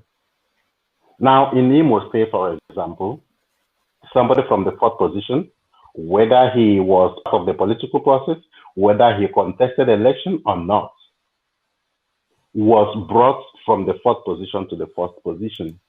And some people will be shouting like, oh, why are the people not protesting? Or why are the Imo people not protesting? Just like, what we're having in Delta today. But now, can I piggyback on piggyback on your last statement? This argument has been canvassed for so long. And I think the former chairman of Labour Party eventually turned into Zenith Labour Party, who is from Imo State and a very elusive gentleman. He made a point that actually I started thinking. He said that why do people refer to the governor as a Supreme Court governor? Because many governorship elections, he gave examples of Abia State, very other states, they end up in the Supreme Court. The Supreme Court makes the final verdict. So why refer to him? Why single him out? Yeah, and because you just made that reference now. That's why, I'm picking back on that. All right. You want me to answer to that? Mm-hmm. Okay. Like the evidences are there, very obvious. If the court or if the parties themselves, or let me go straight. If the court can nullify the candidacy of the so-called Uche Nwosu as being a double candidature, being in APC and which other party that he was representing. That means this proves that the APC has no candidate. If I'm wrong, you correct me. No. I'm not. Listen, I'm not going in. This is not. I'm not going into the technicalities or the legal, nuances of the matter. What I'm just saying is the public perception, because for some reason, if you look at Bayelsa State, the Bayelsa State governor became the governor of the state as a PDP based on judicial pronouncement, right? So it's not. Imo State is not an isolated case. That's that's the point. Okay, so the point I'm trying to make. Anyway, let me just finish this. Okay. No, I want you to round up. Hold on. I want you to round up because I want others to make their input. Okay. The bottom line here is, so that we don't deviate, is you clearly said that the way so our ancestors viewed these things were different. Yeah, why I have to bring that up is because the ability of people to react to these things. Do you understand? The same thing in Delta State. Like generally in that country, the ability of people to react or to ask for their rights or to say that whatever that has been done to them is not good, they demand justice, is that they don't have that ability because the state themselves, because the politicians themselves have a way of suppressing the people. And you cannot you cannot expect the people to endanger their lives all the time while they are being there butchered by the politicians, while they are being there told by the pastors that they should go on their knees to pray in order for things to get better. So when we blame the people, sure, but then the greater part of it lies on the government. That is all I'm trying to say. Thank you very much. Yeah, okay. Let me, I think I'm seeing Mazio Koye shaking his head as if like an agama lizard. Let me bring him in and say. Now, to your question, Mazi, to your question, your first question, Okpara is one in a million. An enigma. You can see from... He's an icon. Yes, you can see from... He gives me joy to watch every day. You can see from the clips that you showed that he's the man of the people. You can see that he's a true statesman. You can see that from just this little clip that you showed. And none of the politicians, none of our leaders today can live up to that ideal. Again, number two, nothing has changed. Nothing has changed because our customs, our norms has not changed. The only change is that the material things has become more, although we have achieved a certain level of material well-being, but that in itself has turned to become an evil to us, whilst other nations is using theirs to benefit their people. That's the only thing that's changed. Although we have attained a certain level of material well-being, but that's the only thing that's changed. Apart from that, people are still the same. Everything's still. For example, in this country, in the UK, the English people are still the same people. They've been for donkey's years. Nothing has changed about them. They're still very impatient. They're still very intelligent, very prudent people, in terms of managing their affairs. These are common things that don't change as such. And like you said, our ancestors has all these things, all these qualities, all these virtues, like prudence, like common sense, like community spirit. These are the things that, and we cannot go ahead and keep playing. May I interject small? I think I have two people here. I have Aniago and Anayo. I just want to make it clear to you, before you join the conversation, make sure your camera is on. If your camera is not on, sorry, we cannot bring you in. So go ahead. Yeah, I mean, our people have to understand that they have to take responsibility. There's no need absolving our people of responsibility until people start taking responsibility for their own lives, for their own environment. Nothing is going to change. A politician, a governor cannot do that for you. The president cannot do that for you. You don't have to be absolved of your own responsibility. I've been all over the world where things work fine. People there take responsibility of their lives and of their neighbors and of their environment and of their community. Here, people out of their own accord, every summer or every spring, they will buy flowers with their own money to go and plant on the road and make it look nice for everybody to enjoy. People will just do it out of their own, out of community. So why are you not doing the same? Why are you not doing the? Since you should have learned that from your sojourn in the UK. So why are you not planting those flowers in your village to make them also look nice? Should I come and tell you what I'm doing here? I don't have to do that. No, I mean it's a little of prompting, Yes, so that it's a we know prompting, men of I do a caliber lot for my like. community. I do a lot for my community. Very good. Which I'm not Very gonna, good. I love which I'm that. not gonna. I mean, No, but if you do, no. yes, I do a If lot you for my do, not in. both here, Yes, both okay. here and in Nigeria, you know. And this thing that I mean, sometimes we believe that people, a certain tribe, is our problem. No tribe in Nigeria is our problem. Every tribe, That's a fact. every tribe is its own problem. There's no tribe is more corrupt than another. You know. We always, Well, you know, thank you. we always take. Thank you very much, Okoye. Let me quickly bring in, I think Maz Uche. Yeah. Uche is there smiling. So, Uche, Okay. can we hear your thoughts on that? I think, for my own opinion, everybody are making his own opinion. But I want to go a little bit different, similar. It's true that people are poor. The reason is they are poor in mind. As all can see, most of our rulers are just, and I need to call them rulers because they are not leaders. Most of our rulers studied abroad, like see them, schooled in UK, US, have PhD or masters or whatever. They come back and they do the same thing. And where they schooled in UK and US, you see how the road looks like, the houses, all the amenities that the people are supposed to have, but they will come back and do the opposite.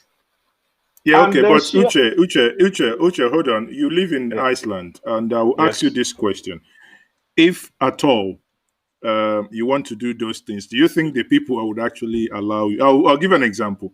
Many, I believe, if not all of you here who live in the diaspora have a house at home in your village, and I know many of you will protest if they tell you to pay what they call mansion tax for that mansion you built in your village. You kick against that, isn't that correct? No, I wouldn't kick against it. No. I Okay. will not. So, are you saying that because I know one time I once proposed that in an Igbo intelligentsia group, and I got such an ferocious attack, and they said many of you who studied abroad think like it.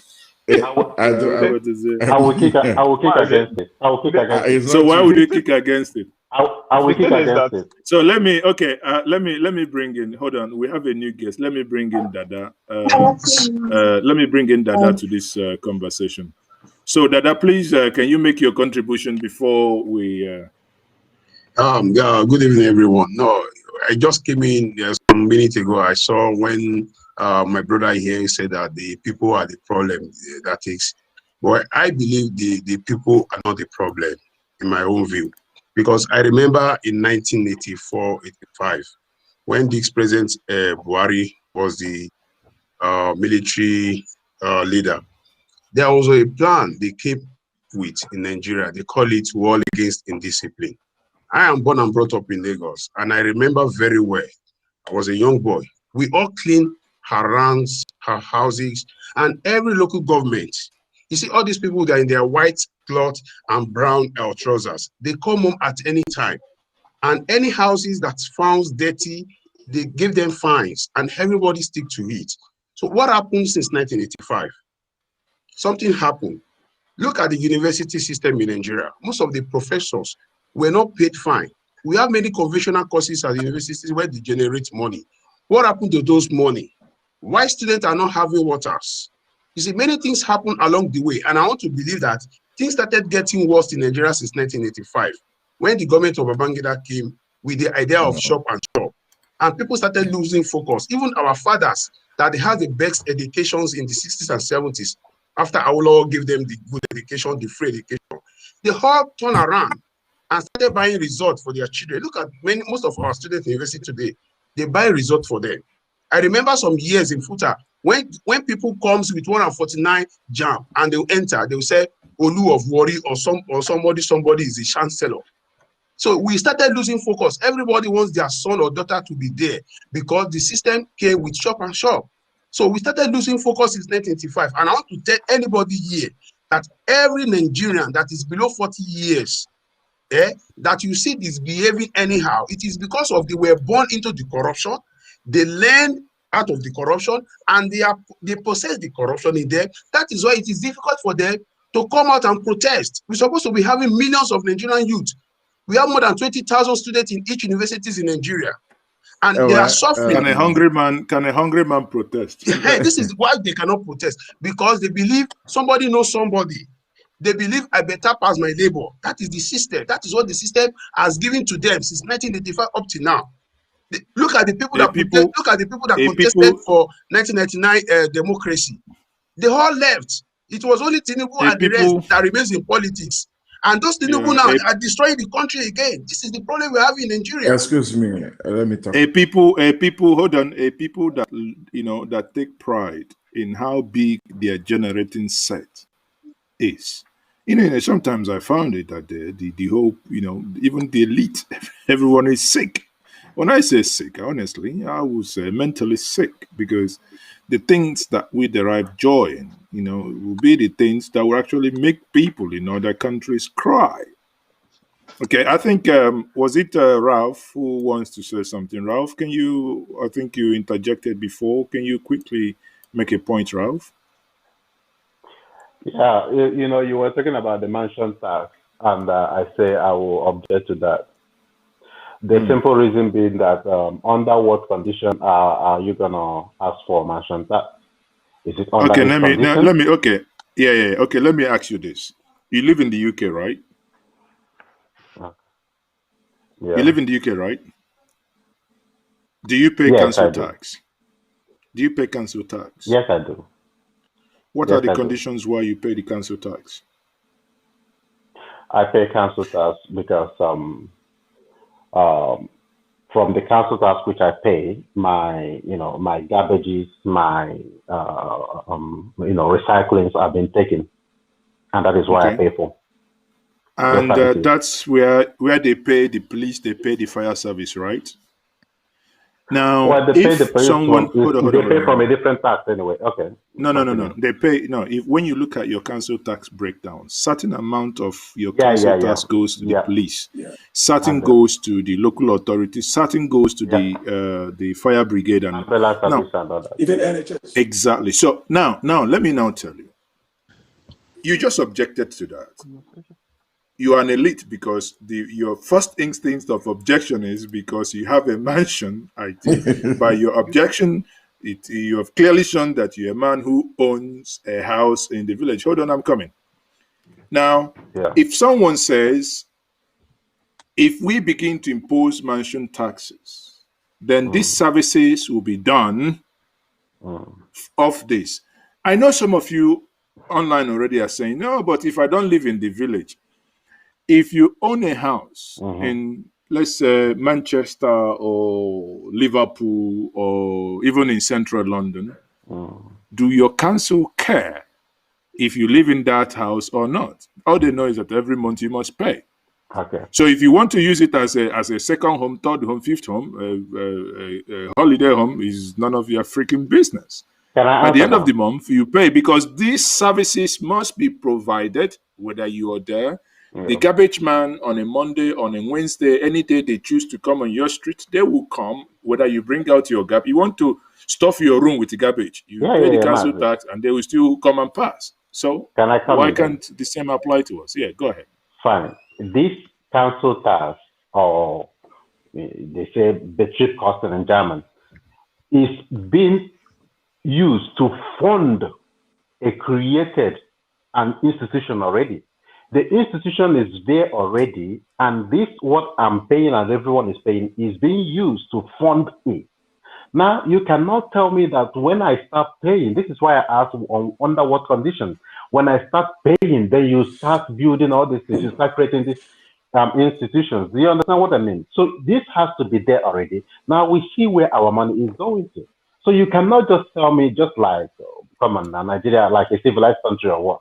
That yeah, No, when I okay. paid it. You So you see, no, create no, these no, no, no. institutions and It it's is functioning. it is a concept. It is a concept, right? It's a concept that if we, many of you who live in Europe, Okay.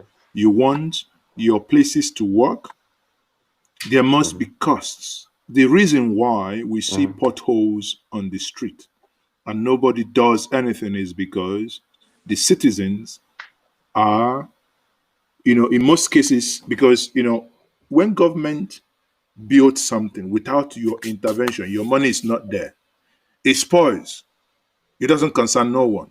But imagine where I know in England you can, if a pothole breaks your rim, you can sue the council and the council will buy you a new tire, buy you a new rim. Why? Because you pay road tax. So that road you're driving on must be. So do we? I know many companies that are folded up in Nigeria. Why? Because at the point of paying taxes, they'll look at the taxes they ought to have paid over the years. Yet these are men that drive in convoy.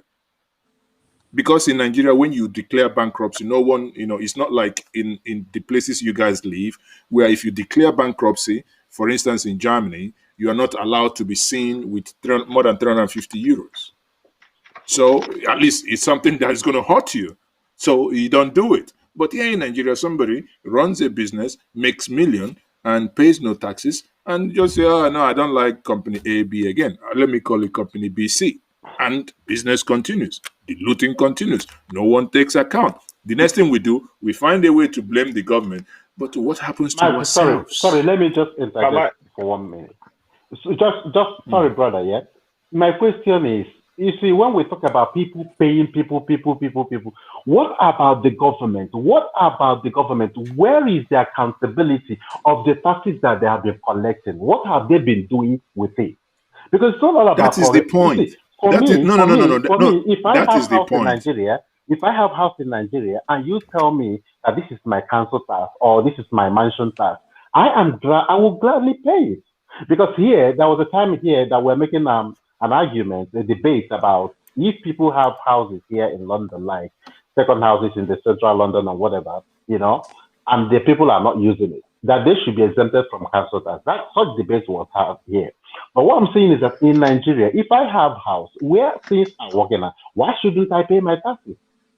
Then whereby I know a car in Nigeria pays road tax, or what do you call it? You pays insurance. Yes, when you have an accident, there will be no claim. You pay road taxes. No, no, When no, there no, is no, no, no, no, no, no, no, no, no. Sorry, that's not true.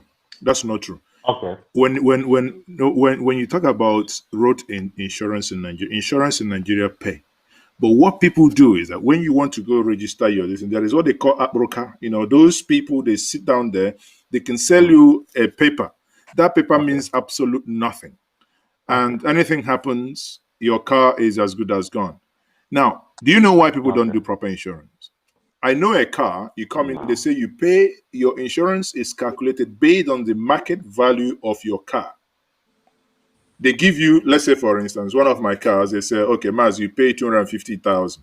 Ah, you shout, 250,000 insurance. Now, wow, you do what? You go to the roadside and take the one of 3,000. You come to a point, your car, say, hands off, they take your car. My brother, you have entered one chance. At least I have an in-law whom the armed robbers trailed him on his way to his home in Anambra State. They double crossed him, took his car. He was a former marketing director, MBL. He just made a hands off. Within 48 hours, another car was got to him. Within 2 weeks, they bought the insurance company, bought him a brand new car. even what you call the Germans call the ADRC, or the in UK you call the AA, they operate in Nigeria as well. But the question is, are you going to? Are you able to? You want to have the same standard, the same thing? Can you pay the price? No, because we as citizens like shortcuts. So what you're saying is that Nigeria is working then? No. Everything is You good. see, no. What I'm saying, Fafro, how can you say that? Nigeria are working. All of you are in exile. I mean, the way you are painting this picture is like everything is okay in Nigeria. Listen, Everything depends on what you want. No. What I'm saying in essence is that why we blame the government, we as citizens need to take responsibility. And what part of taking responsibility is, you will see, and I keep using the last Edo election as an example. For the first time, the people rose up on their own. Say, enough of this, God, for that reason. We will deal with it.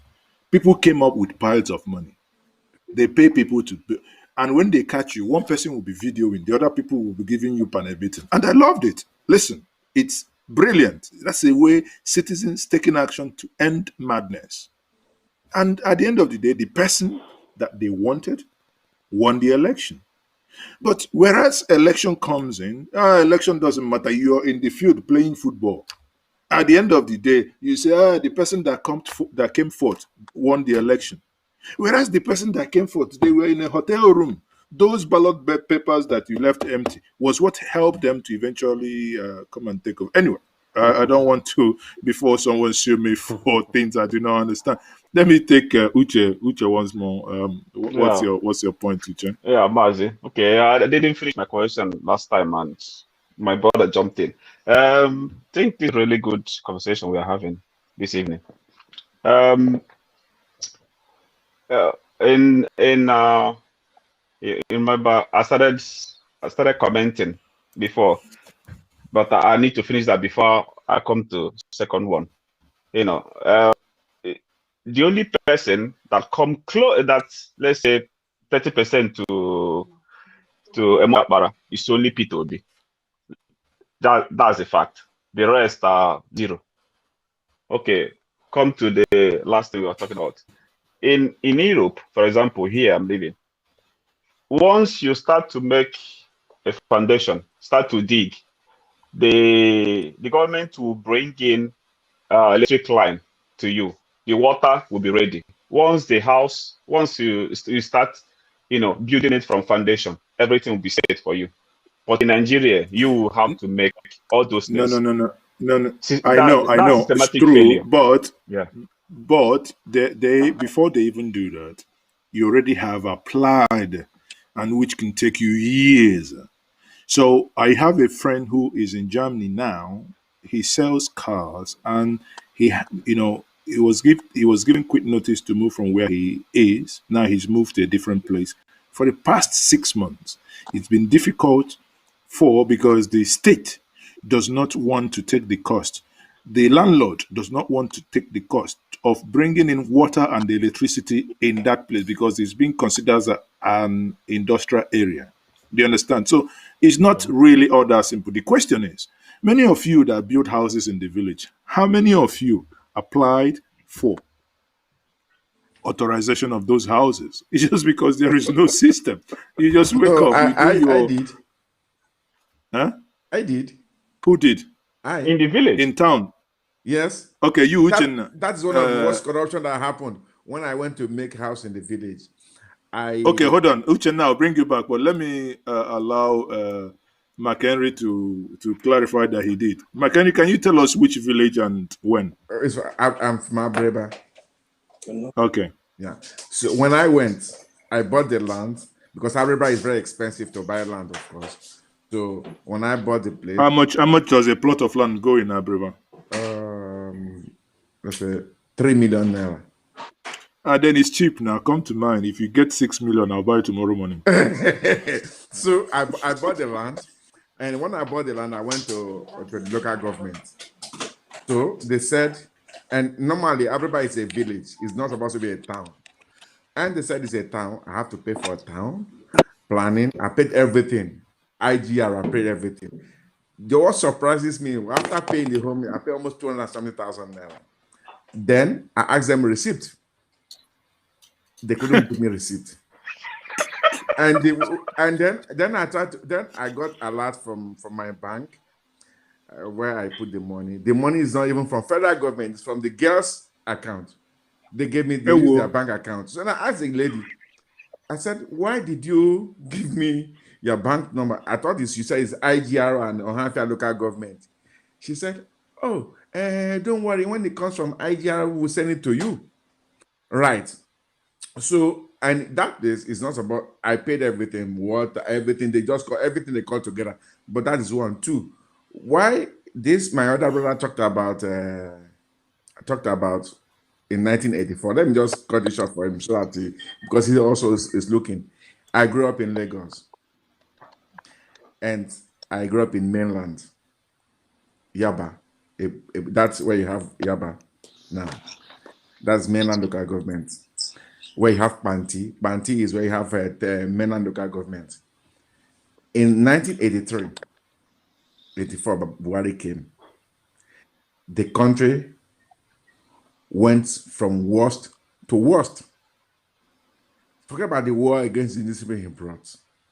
Because if he brought war against indiscipline, it's a normal thing he brought something. Everybody must bring one thing on the table. But do you know that the military will come and sell things in your shop because based on their own price, they're supposed to go back to their statistics first to look at the price of marketing, to look at how much people are selling, how much you buy. The military will just McHenry. come. McHenry. Yep. I will have a new guest here. Without names, let's get 6. But if you can change your name to your proper name, that would be good. My name is but I'll ask you a question. No. The guest that just came in now. Okay. The question that I'm asking you now, McHenry, why didn't you take up this case of someone paying, you paying into a private account? Why didn't you take it up? Last week? Last week I was here. My senior brother sent me a text, and I think the chairman of that local government is going. It's after 2 years, and then the man he knew that I live in abroad, right? Then he's asked me to send another 80,000 naira again. That's he's leaving and he wants to claim my case. I said, but I've paid everything. I have all the receipt of what I paid, and then all the account and transfer the money to. And I told the man, please don't call me again and don't ever send me WhatsApp because you have my mobile number, all sort of things like that. So you see, I don't know until I'm there. No. But I don't think you answered my question. You just told us now that someone made you make this payment, and you confronted the individual that this payment was made in private account. Yet you didn't take that up. Because I don't know. Because how long am I going to stay there? How long am I going to stay? See, that is, I think the reason why I'm picking out this is that it is always easy for us to blame the government, but we are always unwilling to stand for our rights, because without us doing these things, I'll tell you an example. I'll go to my local government to renew my license, and I have touts wandering around saying, "Now, guy, we do this, do the other one, we'll do it for you." And I say, "Why?" And the guy said, "No, then you have to do it." I said, "Of course." I said, "Please, the reason why I came here to ask you is tell me how I do this." Yeah, go online. And the way he did it sarcastically, I googled something, and so incidentally I landed on Dr. Joe Abba, a friend, who made a tweet how he was able to renew his driver's license, and it was very easy. I did the same online, and it worked. Now, what it means is the person who is there are the flexing people that they want to do it, maybe because if you're not, and these things were done on the phone because you already have something, you just renew it. You want to pay with my credit card. So there are things, my argument is there are things we should be following up if we want a better society. Because if all of us throw our hands in the air, the society that we look at will never, ever get better. On that note, I'll bring back Uche to conclude what he was saying before. Uche, you're back. Yeah. And the thing is that the this uh, council tax, it worked really well here in Europe.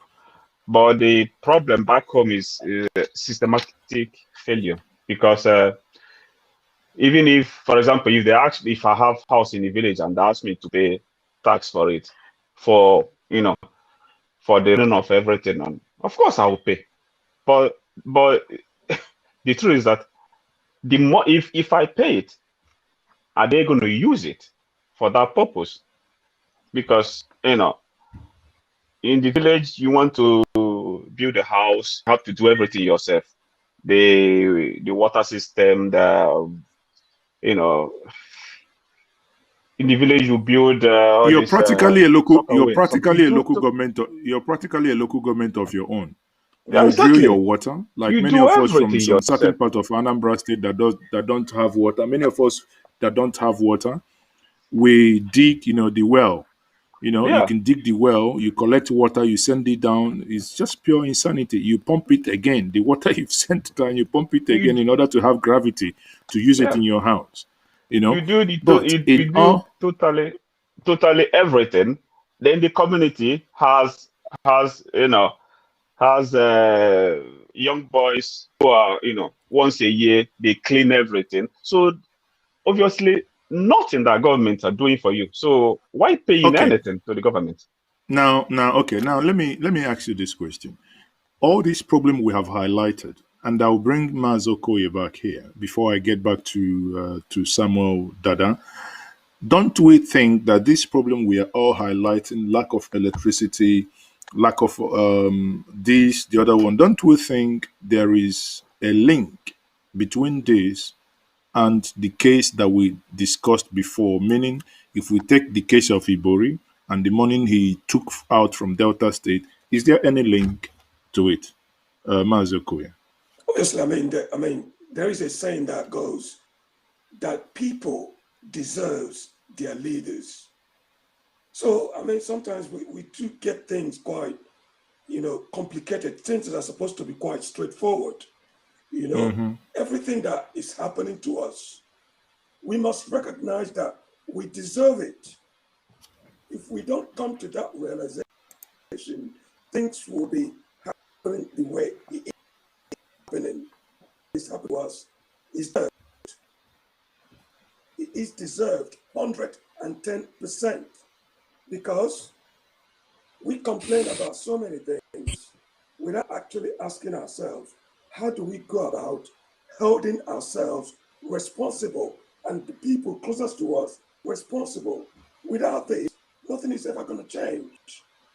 We might just multiply problems every day, multiply them every day, and speak about them every day without taking that first step of realization that all this problem that we are facing is actually of our own making. Not one politician, not two, but all of us contributed to this problem that we are facing today. We cannot That's absolve true. ourselves. And Uche, quickly, quickly there, Okoye. I want to. There is this argument going on the chat section where people say people don't pay electricity bill, or rather that the people pay bill without electricity, and there is a solution to that. It's prepaid meter. And I want to, what's your take on that? And my argument, before you say anything, my argument is I have come to realize that anyone you see using a condition in Nigeria is either, in most cases, tapping the current of illegally, or is on estimated billing. But because when you see people, one thing I've noticed in Nigeria now is many people using a prepaid meter no longer use air condition most times because they say it zaps, it zaps the money. Therefore, when you see people you're not in room one. And I think it's also a cultural thing, because I remember when people used to say, oh yeah, these people behave like Oyibo people. You leave room, you put off the light. But hey, if you're not using the light, of course, you should put it off. But don't you think that technology will help us to probably get to the root of some of these things? Objectively, yes. Quickly before I... Objectively, yes, it can help us to solve objective problems. But I still believe, I keep on hammering on the unconscious, on the spiritual, to a certain extent, problem, which is we have. Our problems are more like unconscious, psychological, because when you talk about people using electricity recklessly, or if you see someone, going to live wire to go and tap electricity, something that is not specialized to do, and the process get electrocuted and die, then you know that there is a problem. No, we blame the devil. We blame the devil of village people. We keep blaming things that we shouldn't blame. Like, if I know that, government has responsibility. That's why we have government. Does government work? It can work. It can work. But the average measure of a government, the measure of any government, is how an average person in the society is keeping up. You measure a government by the average person in the society. And how do you do that? That average person in the society has a certain level of responsibility towards that government. You cannot absolve yourself of all responsibility and hoping that government will do all these things for you. They can never do it. It works. Okay. Koya, let me quickly bring our new guest. That is Anthony. He's put a name now. Anthony, you're welcome. You'll be listening to the conversation. What's your contribution, Anthony?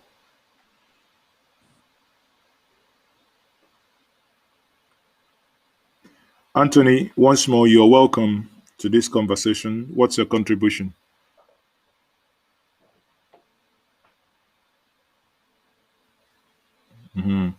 Okay, I think we'll have to take you out, Anthony. It appears you cannot, either you do not hear us or something is wrong. So, Samuel Dada, what's your take? Yeah, very good. I think my discussion before is just an hypothesis of what I can refer to making people responsible in the environment. All the problems we have enumerated here, so fall back to what I said before. What I was trying to say before was, you make people responsible when you enforce the law. When you make people to understand their environment, how they need to take, and the government are there. That's what I was just saying about 1984. Coming back to electricity or coming back to tax paying, look, our children here in Europe, at the age of 8, 9, 10, the schools organize them, they take them to companies where they produce electricity, where they produce food, alimentations. They explain little things to them. They make them to understand how these things are being done. So the moment they are growing, they are having responsibility on their shoulders, believing that this is the way to do things. So in Nigeria, we've never been following that. I remember we went for excursion, just only excursions, but not like the way you take them to like farm to see how things were being done. Now, all these things are not the interest of our leaders. So, and when our people grows up, no, they become what we see today. Coming back to the electricity, I remember those years in the late 90s. I had opportunity to do some IT. I went to metering department. It is in the metering department I got to understand what they call bad debts. There are some companies that they never pay they are functioning, they are making money in Nigeria. They never pay their bills, and they make arrangements with the managers. And the managers make some papers to tell them that, oh, this company has, they were not thriving and they can't get them any longer. And they write a paper and they will pay some money, cash to the managers, and they write it off. And they put those companies under bad debt. What happened there? Because we don't have documentation in Nigeria. The problem of Nigeria is monitoring and controlling. What I mean, look at our federal internal revenue. In Italy, here I live, there is a department like that. They call them IMSS. These IMSS, when you are working, you're receiving a salary, assuming you receive 2,000 per month. In a year, they calculate all your money and everything. Maybe you are reaching 28,000, and you are having 5 people in the family. The government knows already that you are not heading any more than this. At this particular time, if you have the possibility of spending more than that, they controls you. That is documentation and controlling. So at the end of the day, you'll be called by the one we call Guardia de Finance. Those that controls. The Federal Internal Revenue knows all the companies that are supposed to pay taxes. Is there any documentation under there that they say, oh, Samuel Dada had bought a land, built a house, and he's doing certain things there? He's paying his taxes. In all these local governments we have, how many internal revenue offices do we have at our local governments? Do have the documentations of those places? I bought 3 acres of land last year for agriculture in Ibadan. I told my brother to move to Lagos and get me certificates of occupancy after I have done everything. When they got there, they were asking tax gain, tax clearance, tax this, somebody that is coming from abroad, everything in my name. And if you want to do that in Europe here, the government will still give you like 2 to 3 years of not paying anything because you wanted to start farming. And at the end of the day, the amount they asked me to pay, I said, what? Not that I don't have the money, but I believe it is not true. Because there is no documentation for all this money they're asking me. So how do you expect people to be paying taxes in that regard? It is not the fault of the people. I always say it. When people say followership, there is a particular language I love in the Bible. I don't like using Bible when I talk. I talk politically, but there is one part there that I love. It said, where there is no sin, there is no law. Once there is law, there is sin. In Nigeria, we have law. Why are we not abiding by it? Everything comes from the leadership.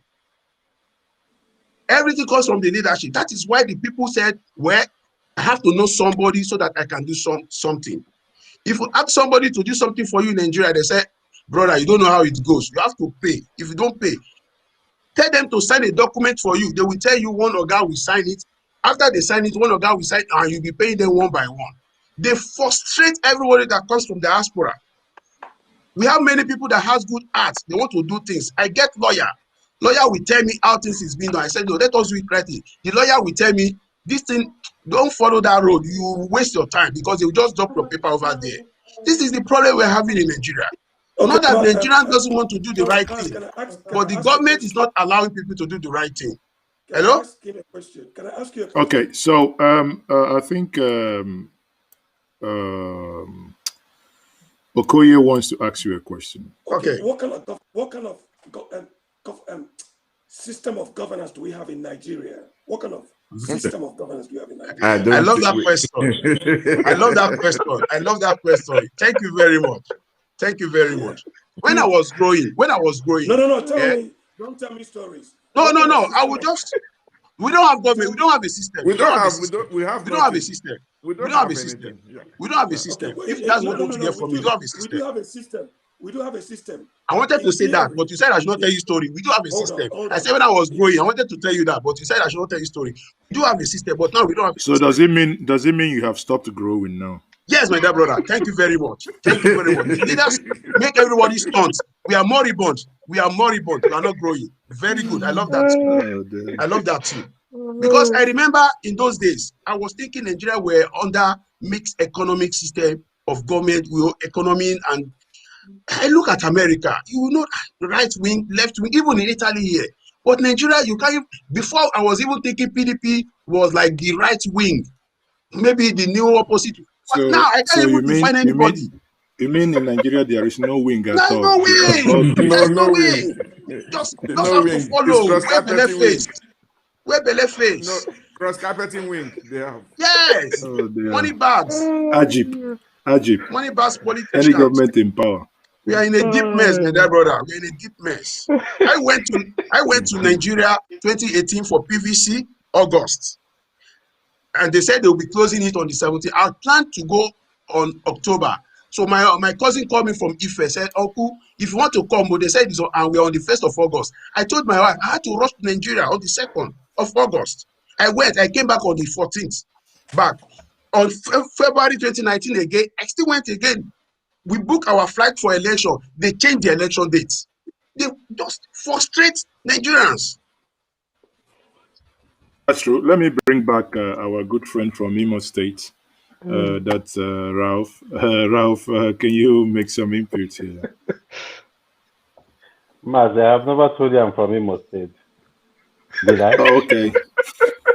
No, the way you appear to talk about the Supreme Court.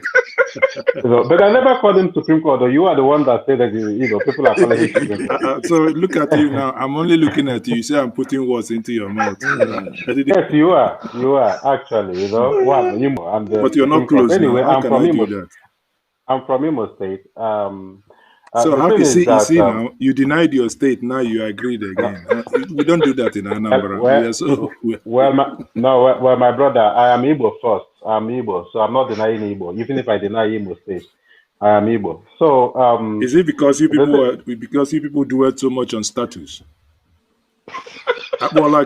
Why status? Well, anybody will die. If they mold you die, So they don't need to mold me yet. I'm not ready to die yet. Jacob Zuma is still alive. Yeah, because Zuma will soon go. Anyway, there is something I disagree with my brother Okoye, yeah? Obi Okoye, is it? Yeah, I hope I get his name right. Mazi Okoye, yeah. Mazi Okoye, okay. I cannot disagree with him because... Can you hear me now? Can you hear me, Mr. Obi Okoye? Mazi Obi Okoye. No, I can, Rolf, I can hear you. Okay. I can hear you clear. Okay. Okay. I disagree with him because, why we can, make some kind of debates or arguments about the citizens of Nigeria and the comparison between the people in Nigeria and the people in Europe. Because sometimes it's not fair to compare in such manner or to say or continue to blame the people in Nigeria. I have my reasons for that, and this is my reason because you see, this is just like when you are, when you see a sick person, you have a sick person. Maybe this person is, is an alcoholic, and they got something like kidney problem or cancer or whatever, and you say they deserve the sickness. For me, it is not right because when you say that these people they deserve the leader, the people deserve the leader they have, is just like saying that people have been victimized. Like my brother was saying that after say for a period of time that the system you get in Nigeria, so many people were born into this corruption. So many people were born like the generation that is born now about Egombute. This is all they know. Do you understand? And now when you want to you say to them that it is their fault. Why are you saying that it's their fault? Why this is all they know? This is what they have ever known. Nothing else. They have not been given any alternative. Nobody in Nigeria has ever enjoyed a genuine freedom. What you can say, freedom, to know what freedom is like. To know how to disagree with somebody without getting into a fight. To know how to make a conversation, a civilized conversation without, being insulting or whatever. Everybody, you see, when I come to Nigeria, I tend to look at my people like everyone I see looks very aggressive. People approach things in a very aggressive manner and because everyone is angry. These people you're talking about, it's their fault. Have never shown for one day what good life is all about or good road or say that you can get a medical treatment for free. It has never happened to them. People are born in poverty and poverty is all they know and they have no alternative. There is no help in sight that you can say, oh, there is light at the end of the tunnel. Still, people pay for their school fee, people go to school, and after going to school, they come out, there is nothing for them. And you are expecting them to live a magical life. My brother, it doesn't happen like that. You have to, like my people will say, there's an Igbo adage let me see how I can translate it in English, but Matthew, you can do better. But they say, onye na-agwụrụ ọgwụ nkwụ mkpara akwa, a ga-epu ụzọ kwụwa ofu akwa nye ọmara ka akwa si atọ. If you want to do medicine for somebody with the egg, you have to break one so that the person will have the taste of egg, so that they will know how that egg tastes like.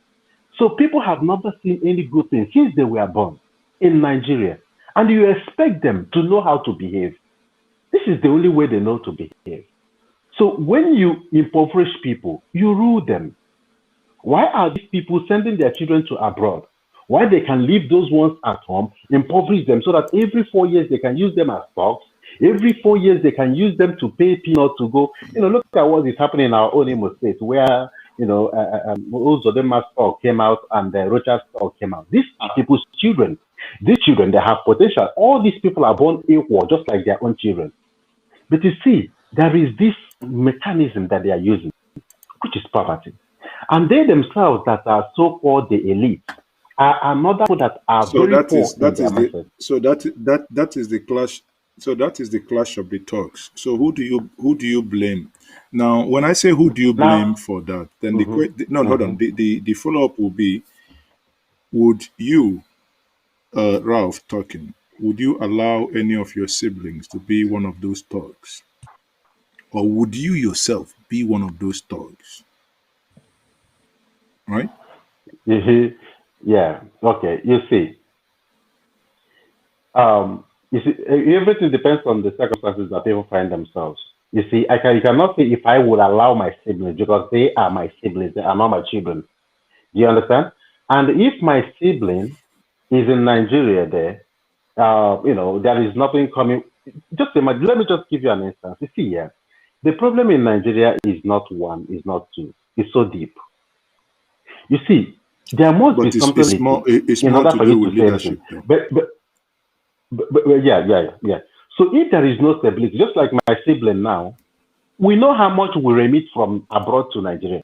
And you start up a business of somebody, and in the next 2-3 months, it's gone down. If it is not one story, if their shop is not burnt, so you can't keep doing this. Now, if these people find themselves in a pocket of one politician who will use them, they might make their own decisions to be that. After all, that is what it's all about.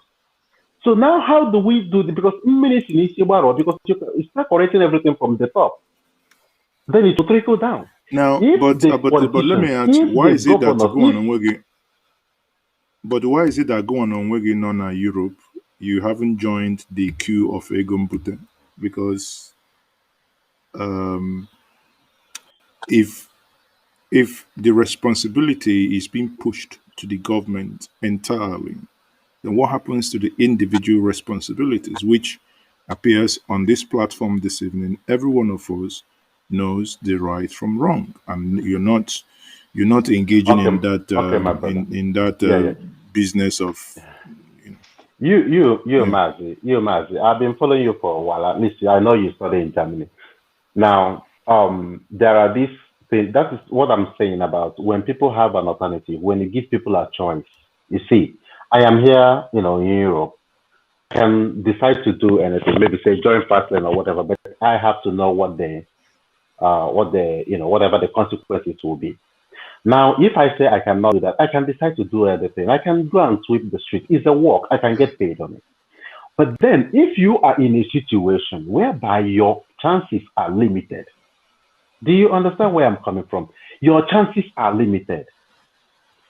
My brother, your chances. No. Sorry. You see, when we make this argument, your chances are limited, both in Nigeria and in diaspora. Your chances, but again, it is survival of the fittest. I have had people argue with me, the reason why they went into the line of business they do in Europe is because there was nothing they could do. And I say it's a lie. It's a choice. The same thing happens in Nigeria, that somebody is breaking or doing the other things that they do out of frustration. For me, it's a layman's argument. It's a lame duck's argument, because you always at every point in time have alternatives, right? Okay. You have alternatives. But then you made a choice. You made a choice. No. Okay. Let me disagree with You you. know, Let me when disagree you with you on started, that. hold You on. remember? When you started, you mentioned in how many countries you've lived in, and probably the reason why you lived in those countries, we don't need to know, but it's normal. You know, if you cannot find your akaraka, you move on until you get to a place where you know if you find it, you think you're getting it right. But the question and what we must not encourage is the excuse of getting into bad habit and maybe into crime or into doing it wrong. It is no excuse. Every one of us here has been challenged. Many people do not know, you know, when it comes to studying in Europe, where when you're studying, you are there as you're studying, everybody sees you, you're in Europe. There are certain things that is still being expected of you. And many of us then, even till today, veer off, go do one or two others. The question I keep asking is, in the midst of these temptations, there was a time it was, my brother, take this bag. And you look at it, it's just as a rucksack, what the English call backpack. Take it, go from train station A to train station B. You come back, you make like 1,500 euros. But you can, but at that point, it was absolute nothing. It's just to convey a rucksack. But still, the ability to turn it down means you have certain principles that guide you. So that Yeah, Maz. someone else Okay, wait. does Let me it come in, please. doesn't. Maz, see. So what? Mhm. I understand where you're coming from, but are you trying to excuse the government then? No, not for 1 second. But So what I whom do want we us to hold also accountable do, for this? no, Whom do we hold accountable both for the the situation? both the government and us. Thank you. Both the government and us. We cannot only talk about the government. And And again, one part, it's and just one like party what should the share the brother bigger said blame. before. Well, you see, we actually just like when my brother said that we, you know, people, um, you know, it serves us right electing the type of people we elect is because we have a choice. I had a conversation about 2 weeks ago with Engineer Baribe, and what people were writing here saying, oh, yeah, this is the type of man we want. This is the type of man we want. Then you ask the same people, why don't you? There are many Engineer Baribes in the Igbo nation. Why don't you vote them in? The argument will be, oh, the election doesn't count. Then I ask them, if election doesn't count, how did the Abaribes, the one you gave Abaribe, how did it count? Because it doesn't make sense. There is no logic to it. So if you're running away from your responsibilities to do the right thing, you cannot be blaming others. When you create vacuum, if your ward has, if in an election, I'll give you an example. In election now, Enugu or Anambra, the registered voters are about 2.4 and 2.6 million. But in a day of election, a governor wins an election with 200,000 votes. That's insult to everyone. So if you want to change it, get someone who encapsulates all these concepts we've been discussing here. Stand by him. It's only one day. It's only one day sacrifice. Stand. You vote. You stand. This thing they say that the election doesn't count is just a layman's. It's just someone's a defeatist argument. You vote there. You stand there. Make sure it's this person again, and that person misbehaves. When you do not take money from that individual, stand, vote for that individual, and no money was taken. No money was taken. Wallahi, fear not go get that person. Fear will not allow that person to misbehave. That's my point. I can see Mazi nodding his head. Mazi, can you make a quick Well, I intervention? mean, what you're saying is like day is in plain sight that, you know, if people want change, they have to force that change. It's not going to come about by, you know, thinking government in an abstract, because sometimes when people speak about government, they see government as something well removed from maybe something different from who they are. The question I asked Dada was actually the system of government in Nigeria that Nigeria has a system of, you know, government of the people, by the people, and for the people, although it doesn't work that way, but that in itself, in theory, meant something that the people can actually force change if they take it upon themselves to do that. That's what saying that, choice is everything. I agree with that. I don't know myself. I can tell you, if I tell you my life story, how I end up here where I am today, you would not believe it. I didn't come here nobody brought me here. I brought myself here. I left Nigeria after finishing secondary school at a very, very tender age, and traveled the whole of Africa, and then I'm here, and I've traveled so many other places in the world, which I'm not going to enumerate here. I have choices, and I took my choices, and then left Nigeria when I left Nigeria, and then now I've become a maths teacher here. I'm an athlete. I've done so many things that would have been unimaginable if I stood back in Nigeria with nothing, with my parents not having anything to support me at the time. So when people say that people don't have a choice, they do have choice. If you have to take that choice in a positive, go and take chances in a positive way. Go and live life see life in a positive way, not always in a negative way, that you have to swindle or sell drugs or do fraud to survive. No, you don't have to do that, because those doesn't even give satisfaction at the end of the day. You have to find it in yourself. Yeah. Sorry, Mazi, you're saying something. Yeah, thank you very much. I mean, just to reinforce what you've just said, one thing people know is it's always just like my good brother here said, Mazi, you studied in Germany, but people forget this. It's not rosy. Anyone who has studied abroad, I read before studying in Germany, I read Zeke's Odyssey, and I saw, in fact, actually was an inspiration with coupled with Chuba Kadibo. So it's not easy. Listen, it's one of the hardest thing, I would say. Honestly, it is not. It's one of the hardest thing for a man to do, studying abroad and being upright. It's one of the hardest thing.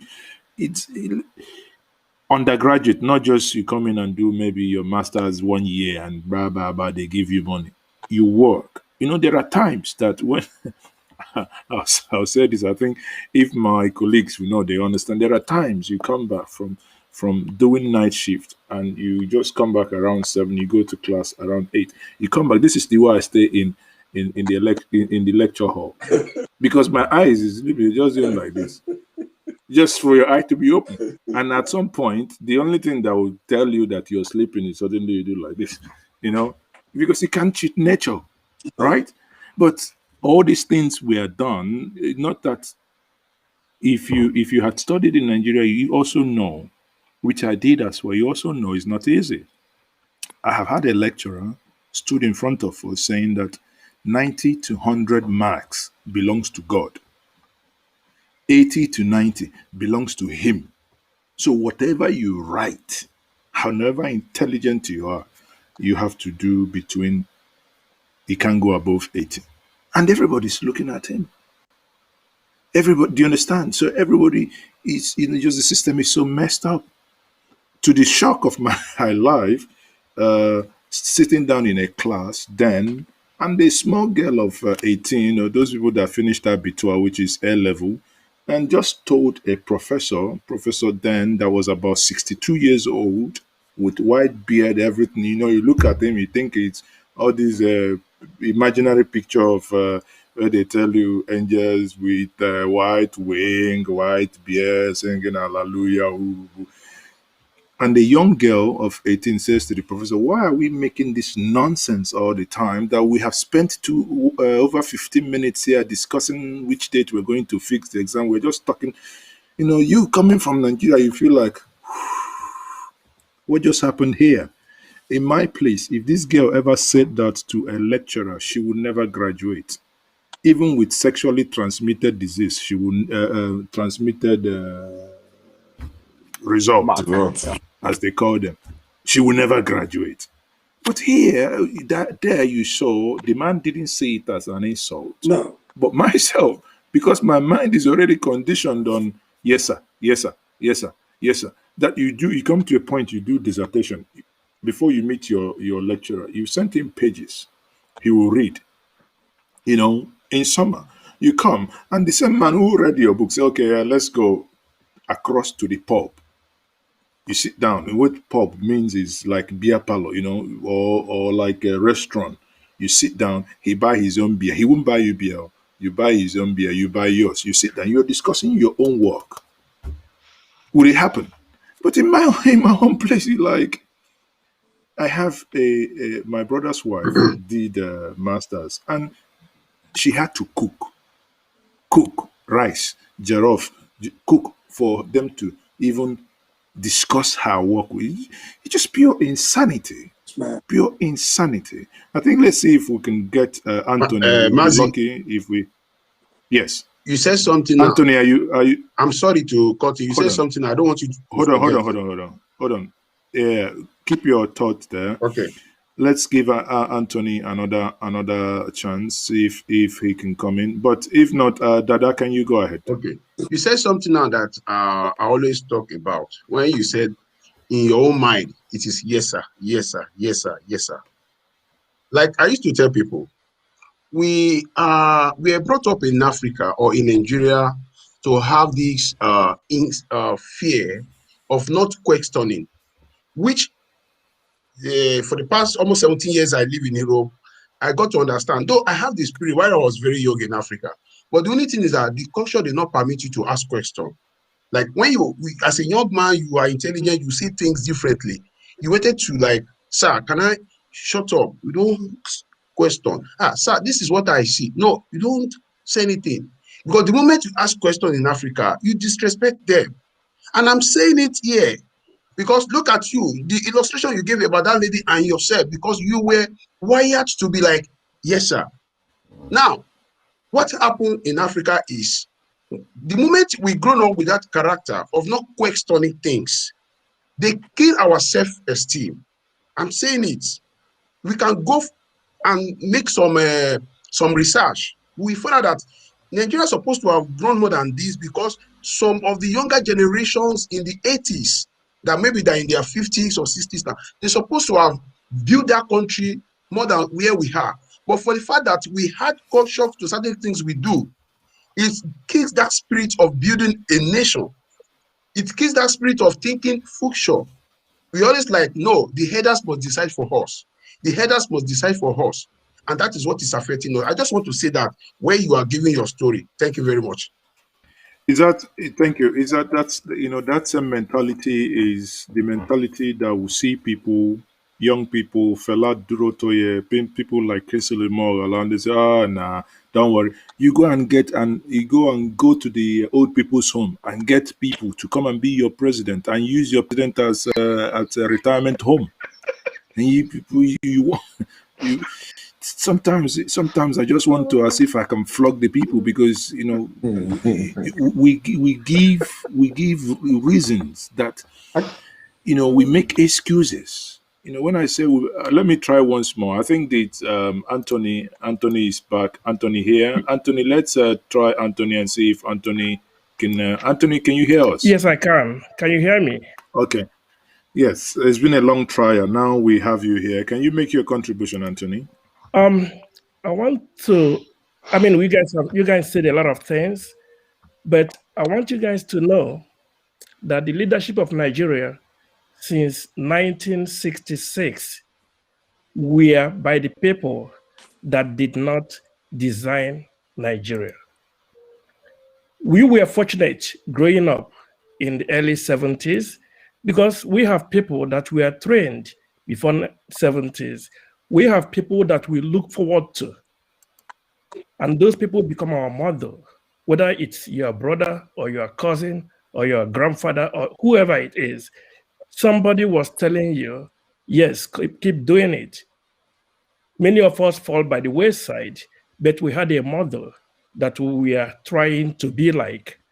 Now, throughout this, hijacked leadership, they break that model. Around people that went to America before 1980, when they are on the old model, to go to school and come back, Now, many of them were caught up in America because these guys that hijacked Nigeria did not continue producing model. Then when you go down to the villages, we that actually should have been the new model left the villages. Some of us went to Europe, some of us went to America. And the young ones... Some of us landed in Lagos. Some of landed in Lagos, yeah. And even those in Lagos don't go home. So people in the village did not have any other model to follow. The only people they can follow was the people that they captured in the early 90s, who are the 419, that's what they call them, right? The 419 people. And these are people that are still ruling up to today in our communities. We can't even talk anymore because when you talk, they will ask you, is this what you are doing that made you rich? It takes you time to start telling them, no, that was not that. And then even when we get to the villages, we are no longer even part of them. They see us as different. So again, in terms of blame, you guys we are talking about, I still put the blame on the government that failed to continue creating models among us, that gave us free education without giving us job. That's why we left. I'm not in America because I love America. Oh, God knows that I don't like this place. But unfortunately, I don't have alternative in Nigeria.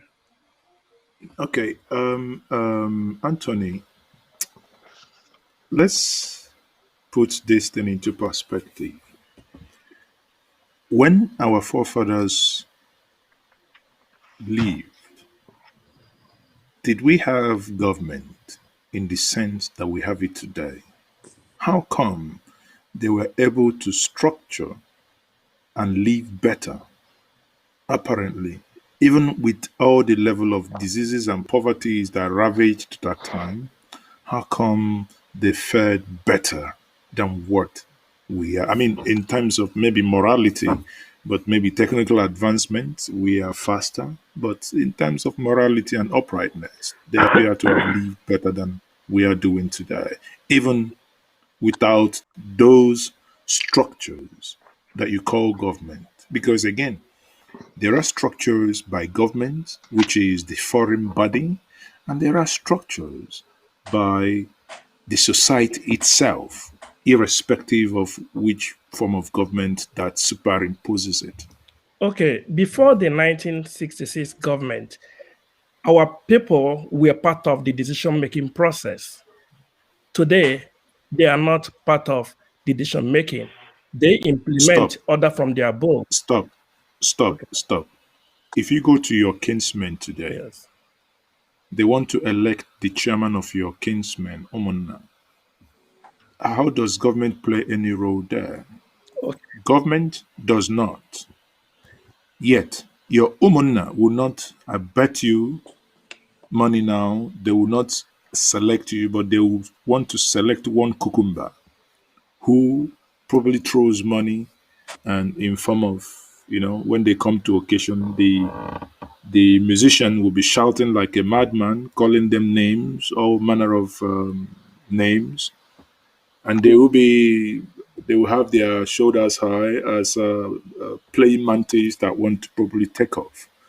Okay. And you have no option. You cannot even contest with them. You have something there to offer, but yet this strata of governance has nothing to do with the government of the day, but entirely on the people, yet the people at that level still fail. Okay, I want to give you a narrative from an American perspective. Look, now there are places they call, the hood. In any part of America, they call them the hood, right? And these hood are mainly in the city. And these are popularly Black-dominated place, And then in that hood, if somebody there sold drug and bought a car for $3,000, the whole villages, the whole town will celebrate that day. They will celebrate the whole week. If me, Anthony, drive a new Mercedes-Benz and pass that street, they don't care. You know why? I'm not part of them. Because, I'm not their model. Their model is people that eat and drink with them. So when you go down to their villages, the model are people that are there, they see every day, that they argue with every day. Not you that came from Lagos, If Nigeria were good, all of us would have been in our villages or visiting every 2 weeks or every 1 month. But we cannot do that because the system is bad. So all I'm saying is that at the end of the day, it goes back to the structure, the management of Nigerian system. What they are doing in Abuja is what they are doing in Anambra State, is what they are doing in the local government, is what they are doing in town, Okay. is what they are doing in everywhere. Thank you very much, Anthony. We will be rounding up now, but let me quickly take a comment quickly from Dada, because I think Dada has been shaking his head. Dada, can you unmute yourself, please? Not really. Like I'm trying to in line with what you were saying. Only that when Mazi, you asked that our forefathers in terms of morality, you see, you need to look about three things on what you just said. Now you need to look about the era.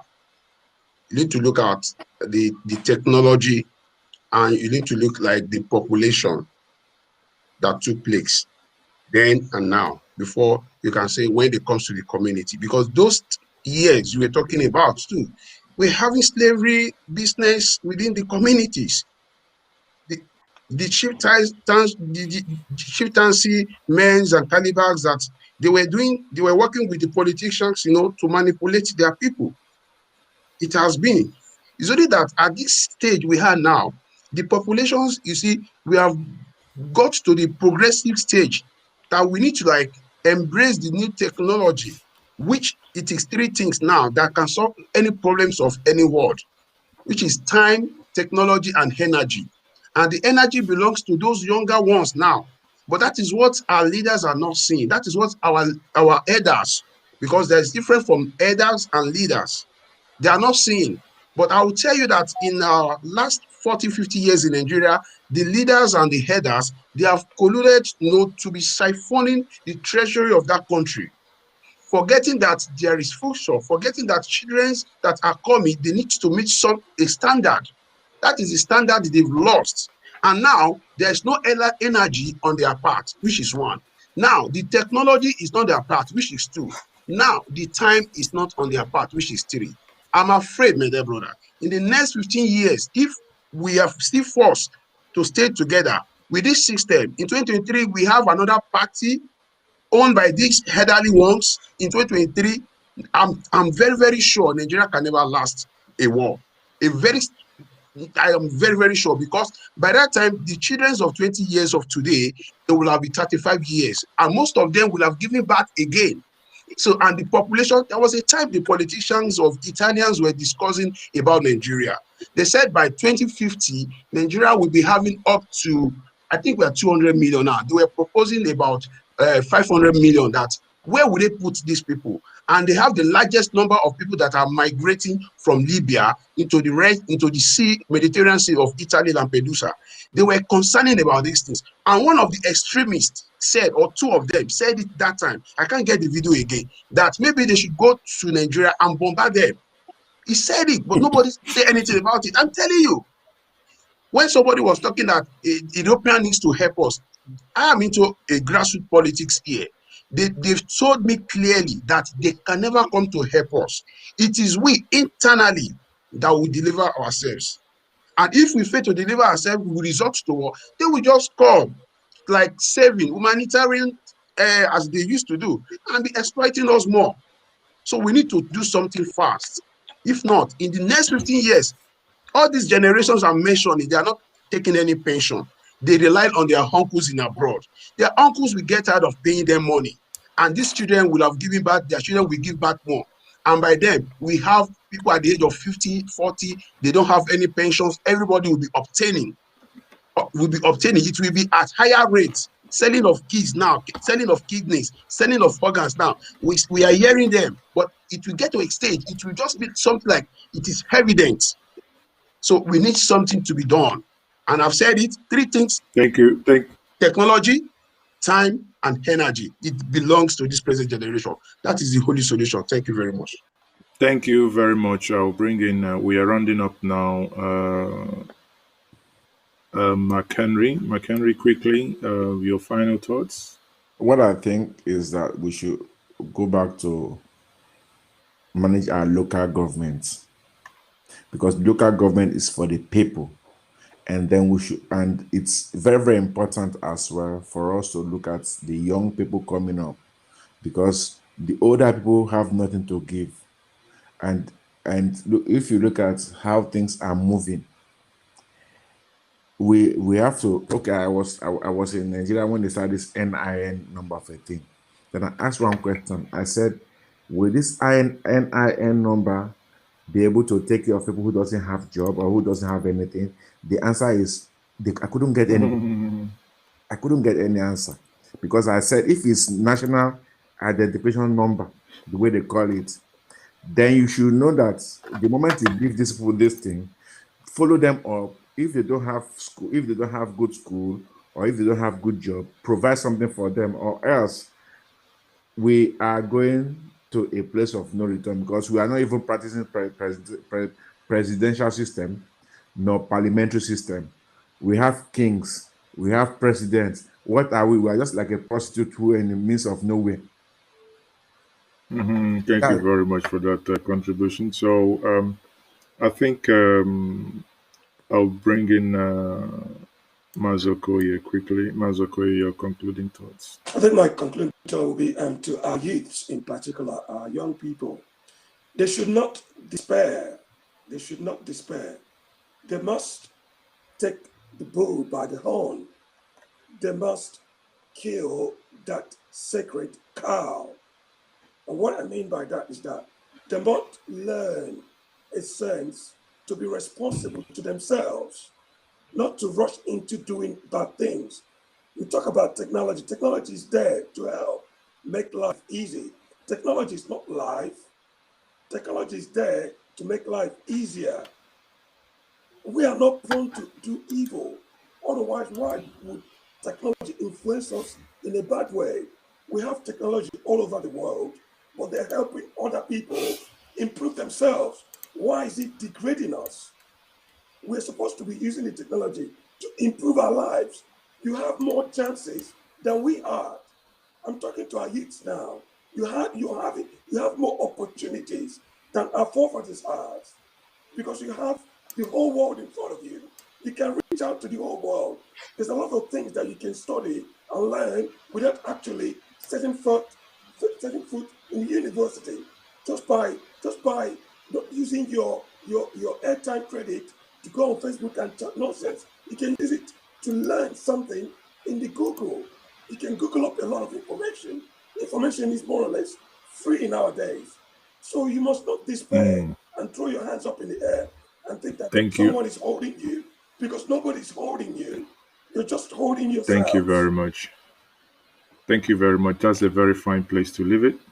And Samuel Dada, can you quickly? Then I will get Ralph, and Anthony will do the last thought. Samuel Dada, go ahead. Oh, thank you very much for the second opportunity. Well, my thought for Nigeria, like the last time I wanted to talk on your program when Tony Nandi, shut me up, I was trying to, like, when he was talking about force majeure something, you has a very good question that if on the 16th, nothing happens. Well, in Nigeria, I still believe our problem is political. And I believe we have the population to do this.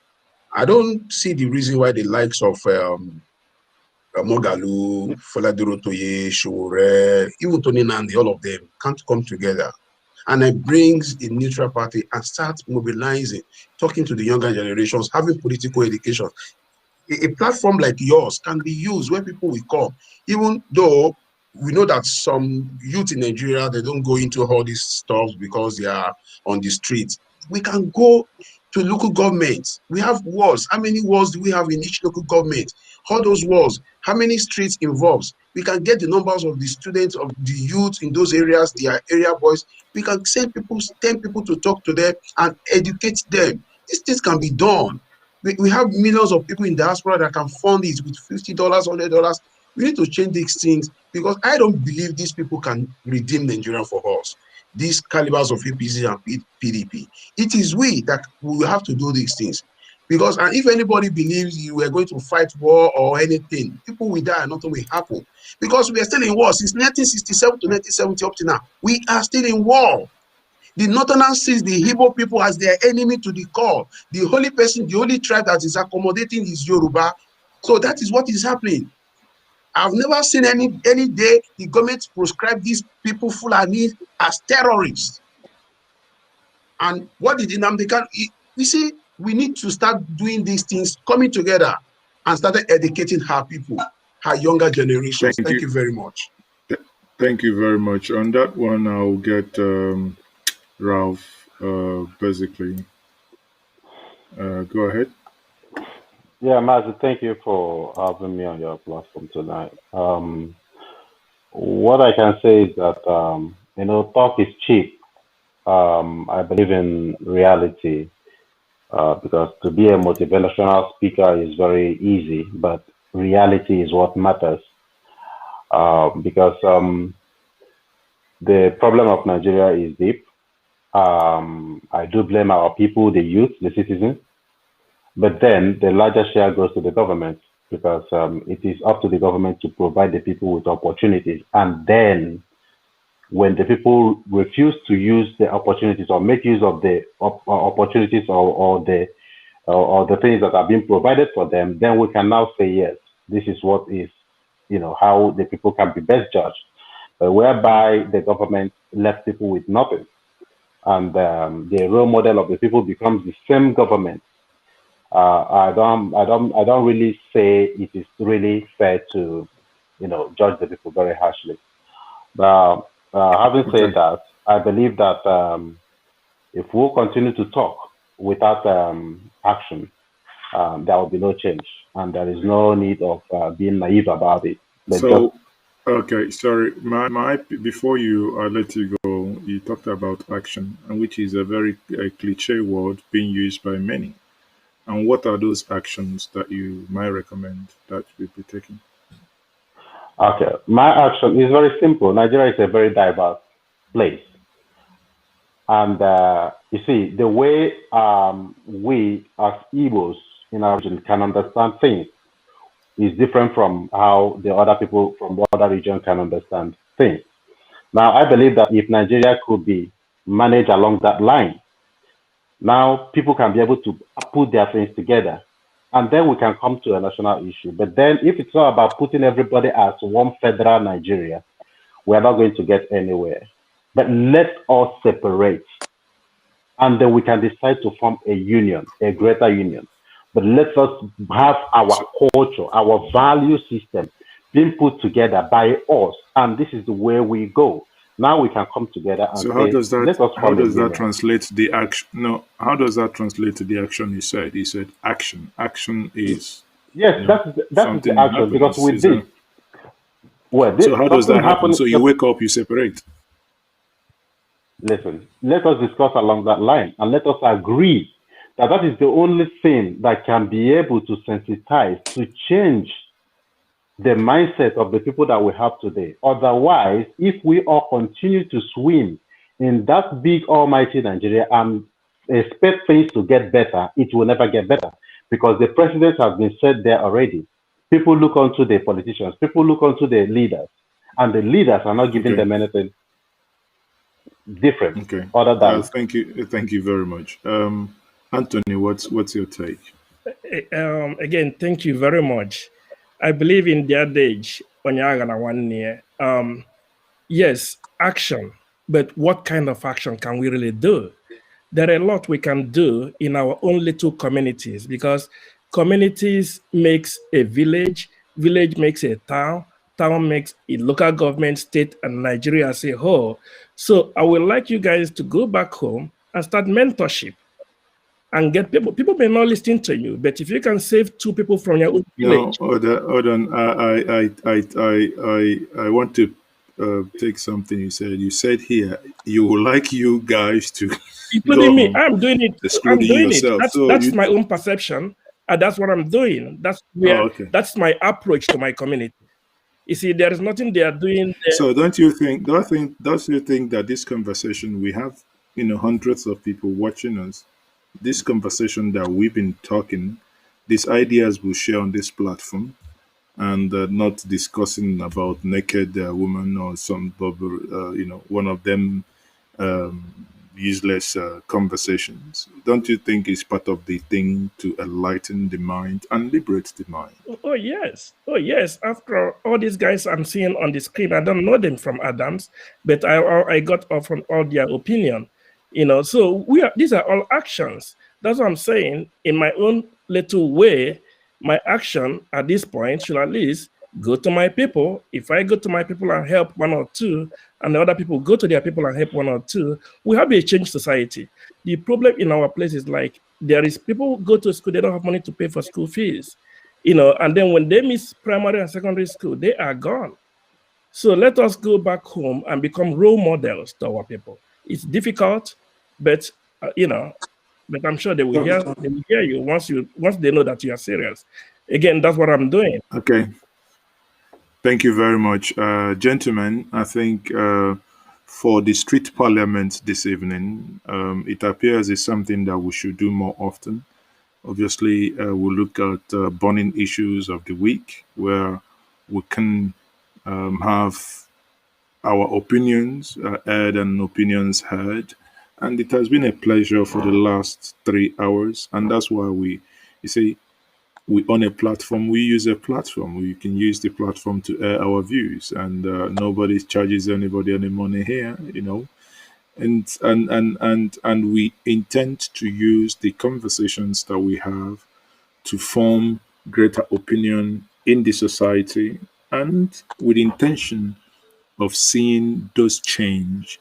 Yes, we might disagree, but one thing I keep telling people is that when you have civil conversation, it has a way of setting you apart from the others. In the last 3 hours, we've been conversing here.